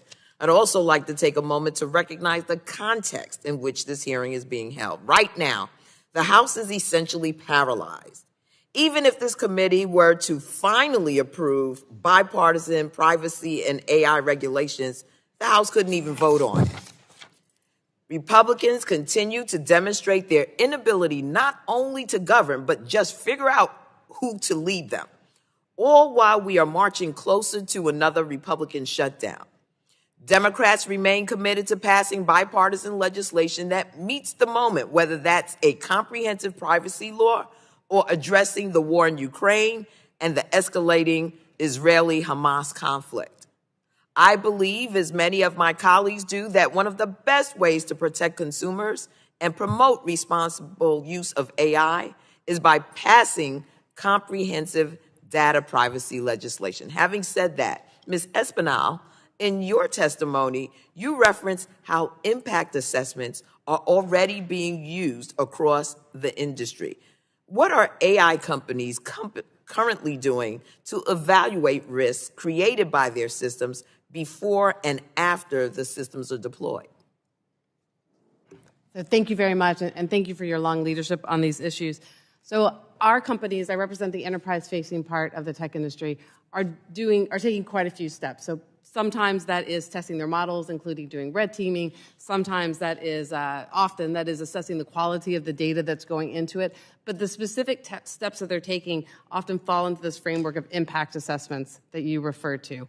And having developers of AI and having deployers of AI do impact assessments at every step of the process is very important to make sure that companies are acting responsibly, to make sure that they are not cutting corners. So I like to think of the impact assessment as a report card that measures the intent of the system, whether or not it's being used correctly, whether or not the data that has gone into it is the quality of data that it needs to be. And then I think what is important is that an impact assessment be part of a larger risk management program so that if the report card comes back and it shows that there are problems, that the companies have steps that they can take to address them. And the last thing I would say is that they publicly certify that they have done so we can ensure that this is already currently a industry practice, or are we at the pilot stage? It is a practice that many of the companies that I represent are taking, but thank you for saying that. I think what is really important is that we make it a law, not a practice, that it is required that companies do impact assessments and publicly certify that they have done so Very well. In cases of high-risk AI. Very well. Well, decisions where life-altering opportunities are at stake, whether it's in healthcare, education, employment, housing, are where untested and biased systems can do the most harm.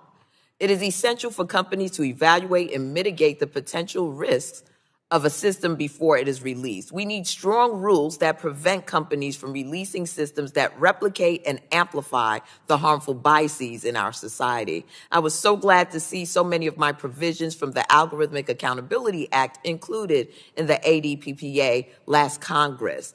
Ms. Kak, based on your testimony, I believe you agree that impact assessments are essential to ensure algorithms and AI systems do not perpetuate and amplify bias. What are the most critical parts of such an impact assessment? Thank you so much, Ms. Clark. I think speaking of report cards, while we are absolutely in favor of impact assessments and that companies should be, of course, evaluating risks, we're worried about a situation where companies are essentially grading their own homework. So while we are in favor of impact assessments, we think for these impact assessments to have teeth and for them not to devolve into some superficial checkbox exercise, we need to make sure that there is independent and third-party scrutiny of these evaluations. The question of when these impact evaluations happen are crucial. They need to happen before these systems are publicly released, not just during and after. And the events of the last few months only emphasize that. And finally, we need to have consequences associated with any harms that are uncovered through these impact assessments, including, crucially, no path dependency to going ahead. I think one of the options on the table with an impact assessment needs to be to abandon the system So wholesale. should performance metrics be part of the algorithmic impact assessment? And if so, what would those look like, and who should have the input and access to those performance metrics? Absolutely, Ms. Clark. I don't think I can answer what the performance metrics should be in the next 15 seconds, but what I will say is that these performance metrics cannot be set by industry themselves. And in fact, there is a very high risk of industry capture when it comes to auditing standards. We need to make sure that the terms of the debate are set by the public and not the industry. Thank you very much, Mr. Chairman. I yield back. Thank you. Thanks for yielding back. And now we'll have Mr. Allen from the great state of Georgia. You're recognized for 5 minutes of questioning, sir. Thank you, Chair Bilirakis, for convening this hearing. I want to thank the witnesses for your input today. It's been very informative, and we got a lot to do. Over the past year, we've witnessed a remarkable surge in the popularity of AI, and it's transitioned into the mainstream of America. This transformation owes much of its success to the widespread adoption of large language models. This evolution is not only attributed to the organic expansion of the user base, but it also strongly influenced by publicly traded companies leveraging buzzwords to enhance their stock value. We must develop the ability to discern between marketing exaggerations and actual advancements in development. More than anything, we should use this opportunity to reinforce how important it is for the United States to have a national privacy standard. Mr.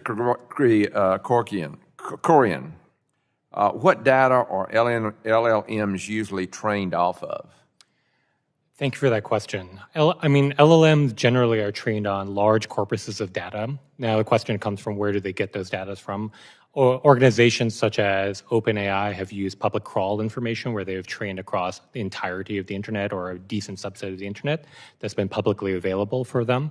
Other organizations, such as Anthropic and others, do a little bit better work when it comes to curating that data coming in under the notion of garbage in, garbage out, so making sure that good data goes in so that you get good data outwards. But the training set is usually defined purely by the developer themselves and choosing of their own choosing. Do LLM companies pay publishers for using their data to train their models? Currently, I'm not a complete expert on this, but there is currently a lot of debate, having advised a bunch of the publishers, such as The Atlantic and others. There is no current compensation going back to those publishers. Those publishers have taken recourse in blocking what their data can be, how their scrapers can access their data, but currently, as I understand it, no. Mr. Leibowitz, should the owners of LLMs be required to compensate publishers for data their models are trained with? Well, I certainly think as you move forward on AI legislation, that should be something that you explore.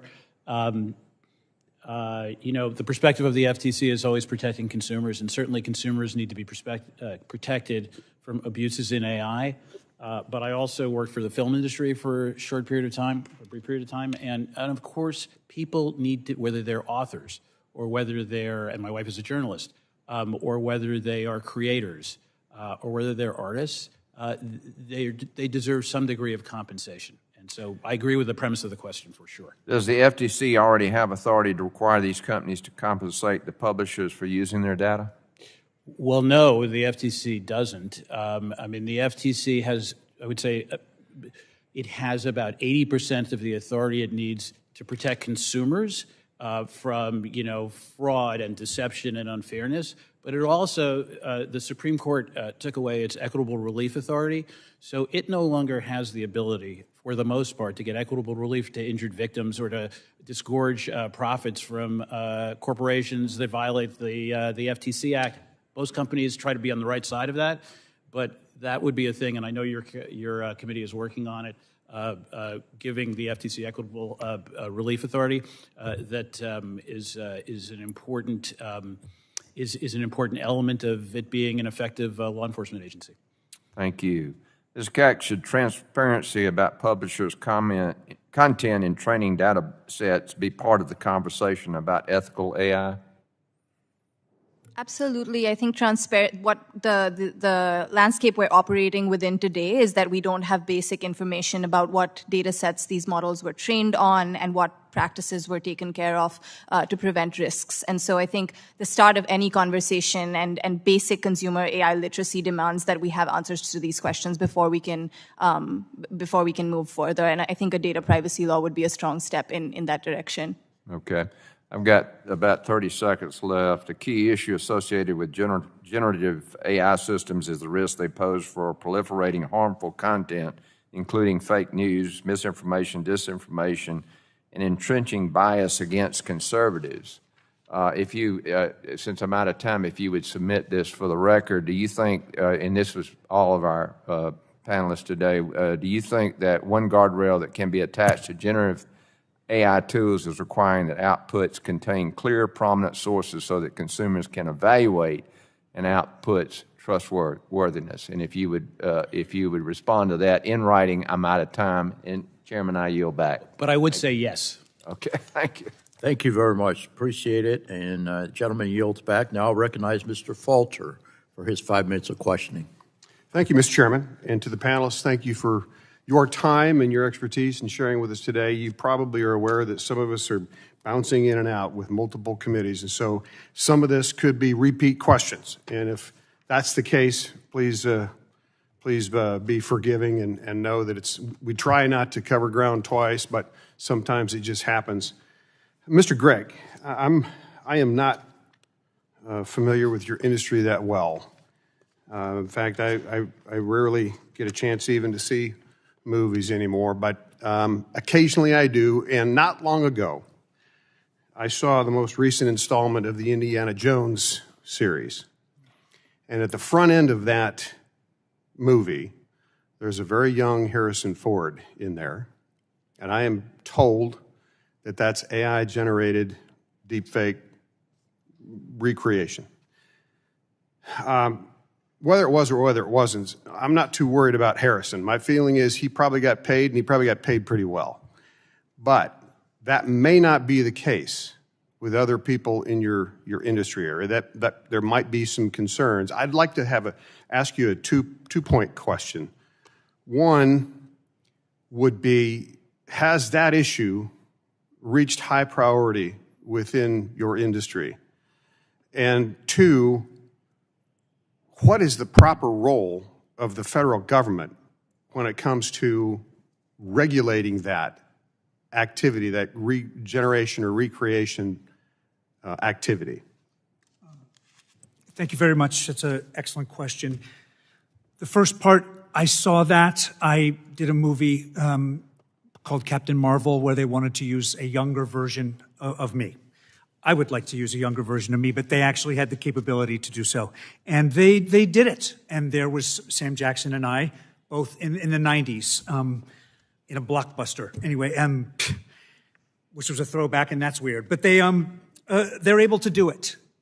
If you ask me, at times it looked very realistic, at times it didn't. But these are the beginning moments of this. They've been working on it for a while. And the ramifications, as you point out, are terrifying. They're terrifying to us professionally, as I outlined a bit earlier. But for example, one of the issues that came up very quickly in the labor action that we're involved in was that there was a request on the part of the corporations that make our content that, for example, the people who, they're called background performers. You know a background performer when you see a bad one.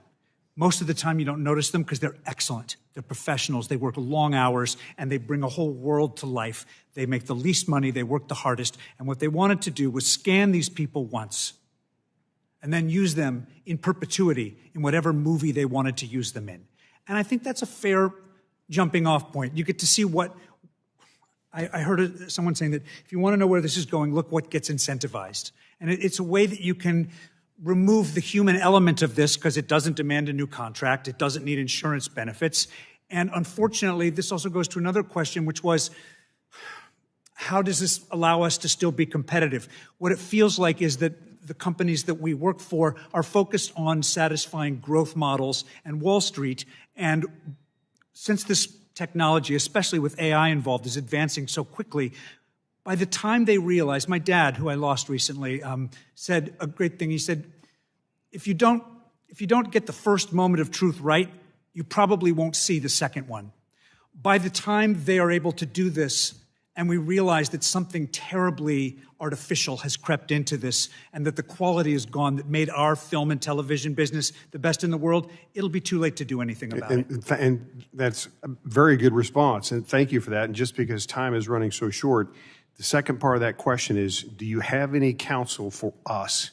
What is the proper role of the federal government in trying to regulate some of that activity? Thank you. Because every example I've heard, whether it's about protecting our children, which I have a 21-year-old daughter and I've watched her grow up trying to navigate social media, the algorithm, and I think AI is just the algorithm on steroids.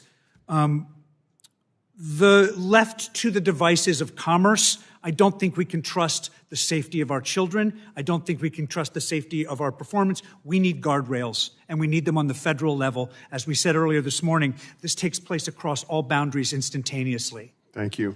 And I'm very quick because I'm just about out of time. Mr. Krikorian, you may be the best person to ask this question, but the industry Mr. Gregg's in is one thing, and that's terrifying in and of itself to me. Another more terrifying component is what if a person in the President of the United States or whatever is shown or redepicted as making statements or even declarations that are not accurate.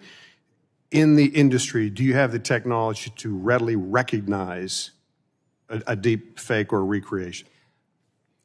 Thank you for that question. It's an arms race right now. I can literally create a recreation on my laptop in a couple of hours, and someone can maybe detect it, and their tools are getting better. But without things such as watermarking, without ways of understanding data provenance and others, right now it's an arms race that we're in right now. Thank you. Mr. Chairman, I yield back. Can I add one last thing, sir? Yes, please. What I failed to answer in the second, what our union is asking for is consideration, compensation, and consent, that there's rights you have as an individual and a performer. Thank you. With regard, Mr. Gregg, when you talked about the 1990s, the deep fake or whatever you want to call it, in that particular movie, did you give them permission to use, the 1990s image as opposed to the current image? Thank you, sir. That's a great question. Yes, in that case, the question that was put to me, it was a fair question, but I think it's an interesting one to bring up, was if you want to be in this movie, then we'd like to de-age you, and we're going to put some spots on you. We're going to give you, thank God, a little bit more hair, and we're going to put you back in the 90s, or we can cast someone. So I think a lot of times performers will be in the position of, if you want to work, you're going to have to go along with these things. And sometimes what we're afraid of is that you'll sign off on something that leaves you not protected as the scenarios evolve. Yeah. That said, it was nice you to want to look be young You want to again. be compensated for it. Correctly, obviously. exactly Yeah. right. Thank Yeah. you. Thank you. Thank you. The gentleman yields back, and now I recognize my friend from Florida. We're also very strong University of Florida football fans. She's from Go Gainesville, Gators. Florida. Go Gators. I'll recognize you for 5 minutes of questioning. I appreciate it, Mr. Chairman, as the representative of the Gator Nation and home to the nation's supercomputer at the University of Florida. This is an interesting topic for us because we are investing millions and millions and millions of dollars into R&D, and I think that we are a little bit behind the 8 ball in terms of how we manage some of the issues we're coming across. So, and I know we've talked at length today about digital twins. So I want to talk a little bit more about the dark side of digital twins. We see the tremendous opportunities for growth, for expediting supply chains, different mechanisms, but can we talk about some of the malicious and possibly deceptive digital twins, how that might be mitigated, detected, et cetera? I'm going to open this up to you, Miss. I'm going to say Espinel. All right, perfect. Yes, so I think digital twins, like other forms of AI, can create significant risks. And when we are, like some of the ones that you've just highlighted, in high-risk scenarios, in scenarios where AI is either being developed or used in a way that is having a consequential decision on someone's health, on their education, on their employment, on their civil rights. In those cases, we believe that you should pass a law that requires companies to do impact assessments, identify those risks, and then mitigate those risks. Mm-hmm. The bill that you passed out of committee last year does have provisions on impact assessments, and so I commend you for having thought that through, but I think that is an important element of trying to identify and then eliminate and reduce the risks that you are referring to, is by requiring all companies to do those types of impact assessments and then certify that they have done the impact assessment, they've identified the risk, and mitigated that risk. You don't think that it should be a third party? So I think there's a lot of discussion about that. I do think we need to ensure that it is not a check-the-box exercise. I think we need to make sure they're effective. Right? Government's The whole very good at point that. is to work responsibly.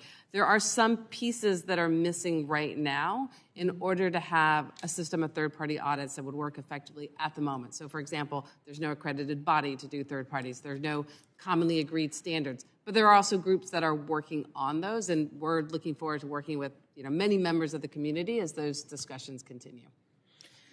Can I go ahead? I just had one very quick point, which is that I think we have industry support in general for impact assessments, but some of that support falls away when we say that these impact assessments need to happen before these products are publicly released, and if they are unable to mitigate the risks, that they shouldn't be put on the market. So I think that's where the rubber hits the road and why it's very, very important to structure audit or any assessment tools so that they're really they have teeth and they're able to introduce reflexivity before the harm has already happened. Absolutely. We believe impact assessments should be happening at all stages, including before products are released, just from the companies that I represent. Yeah, and I do too. And I do think third parties is a good idea, but they have to have teeth, right? They can't be third parties that are just sort of reinforcing the views of the corporation. We put Facebook under order when I was at the commission, and I think Ms. Hone was at the commission too. And we required a third-party auditor, and what did that lead to? Cambridge Analytica. So you have to be very, very careful, and you have to make sure it has teeth. And the other point I would make is Ms. Espinel's companies are, large, important companies that can do mandatory risk assessments, and that's a good thing. But if you don't have a law in place, you might well have a race to the bottom. Yep. Right? And a race to the bottom starts with bad actors, and it brings good actors down. Absolutely. No, and staying with you, Mr. Leibowitz, we see the benefits of what a digital twin can do, both in the medical space, supply chains, manufacturing, et cetera. Can you talk about limitations, though? Mitigation? Limitations. Oh, limitations. Well, look, the current law and current regulatory and enforcement agencies, they're just not a good match for the problems created by AI. And so you really need to craft a law. And I think that the bill you came out of your committee, 53-2 last Congress, is a really good first step. Not the end, but very much the end of the beginning or the beginning of the end. I appreciate that. And Mr. Gregg, I've been trying to think of a way to incorporate Agents of S.H.I.E.L.D. references in my testimony today. I'm just not that quick on my feet today. That being said, I was recently in India, and as I was catching television in and out of the hotel, it was a 24/7 anchor that was AI generated. We are heading for some very scary times. And as AI, as Mr. Altman has said, it is not designed to be a human experience. We're getting very close to that. And so I appreciate your efforts to be here and speak to the issue of creativity and talent and some of the issues that we're going to be facing in both the entertainment and news media world and beyond. So thank you. Yeah. Could I just make one point? So I represent the enterprise-facing part of the tech industry. I represent some companies that are big. I represent a number of companies that are quite small. We believe that companies should be able to do impact assessments whether they're big or small, and should be doing them in high-risk cases of AI. But I also want to say we think there should be a law passed so it's not just our companies who are doing that voluntarily, but all companies in high-risk situations being required to do that. Not to presume that anyone has bad intentions here, but it does seem a bit like the fox in the hen house. I see government agencies that have to do their own impact assessments on regulations they're trying to force down people's throats, and they don't ever match what the reality is. So I think that a third-party system is probably in order. Yeah, and going back to your earlier point about limitations and mitigation and what you witnessed in India, right? That's not commercial. So the FTC has no authority there, right? And so that's another reason why you want to look really closely at creating obligations for companies here, right? And the burden should be on the companies. It shouldn't be on the consumers. That's the problem with sort of notice and consent historically. So I can tell this committee is not kicking the can down the road. Ms. Kamek, I can't show any favoritism, even though you're a Florida Gator. I can't. I've got to give the Georgia Bulldog an opportunity. So with that, I'll recognize the gentleman, Mr. Carter, from Georgia. Well, thank you, Mr. Chairman. If I may take just a personal moment and compliment my colleague to my left on her choice of red and black today. She looks very attractive in that, and I find it to be very attractive. Thank you. Mistake. Thank y'all for being here. Obviously, this is extremely important. I will tell you this, next to who's going to be the next speaker, the most prolific subject matter right now is AI on Capitol Hill. That's all anybody's talking about, AI. It is the flavor of the month. It is really the topic of the month. So Very important. Thank you, Mr. Chairman, for allowing me to wave on, and thank you for having this hearing, because we need to get this right. I'm real concerned. We and the internet, we still got a law on the books that was created in 1997. And think of everything that has happened between that time and now on the internet, and yet we're still going by the 230. I mean, it's just, we got to get this right, and we got to get it right as it evolves. So your help on this is extremely important. Ms. Espinel, I want to ask you, professionally, I'm a pharmacist, so healthcare is extremely important to me.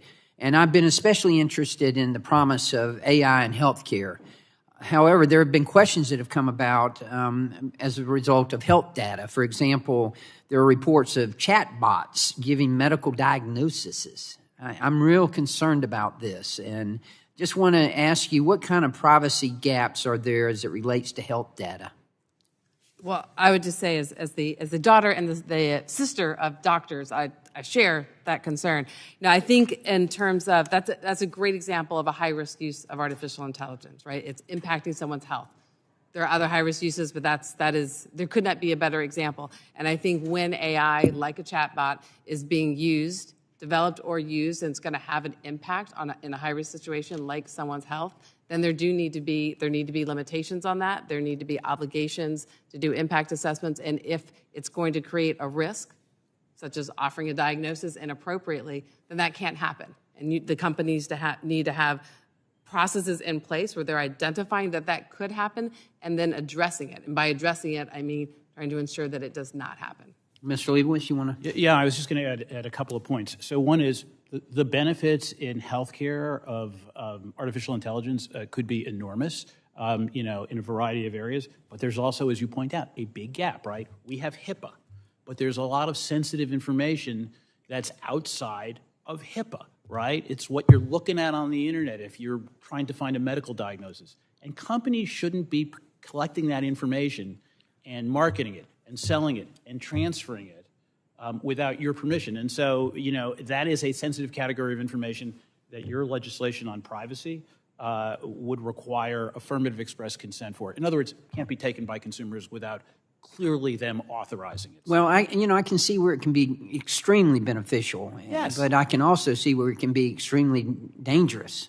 Mr. Carter, if yes, please. I have a small point, because I think privacy and competition are actually two sides of the same coin. And another practice we're seeing in the healthcare space is we're seeing big tech companies shore up medical databases, particularly those that are rich in patient data. And so one of the things that we are really concerned about is we think there needs to be stricter review of mergers in this space, because there's big tech is really at a perch where they God bless you. I have been on mergers in the space ever since I've been here. Thank you. No, this is that is something crucial. we've got to be concerned about. Absolutely, and FTC commissioners Slaughter and Bedoya have also sort of sounded the alarm in the Amazon One medical case that this is just going to lead to big tech entrenching their data advantage, and we think data minimization tools are a good antidote there as well. Good. Anyone else? And I want to. This is my area and where I'm really interested. Any other comments, Mr. Gregg? I haven't even played a doctor on TV. Really? Well, let me ask you this.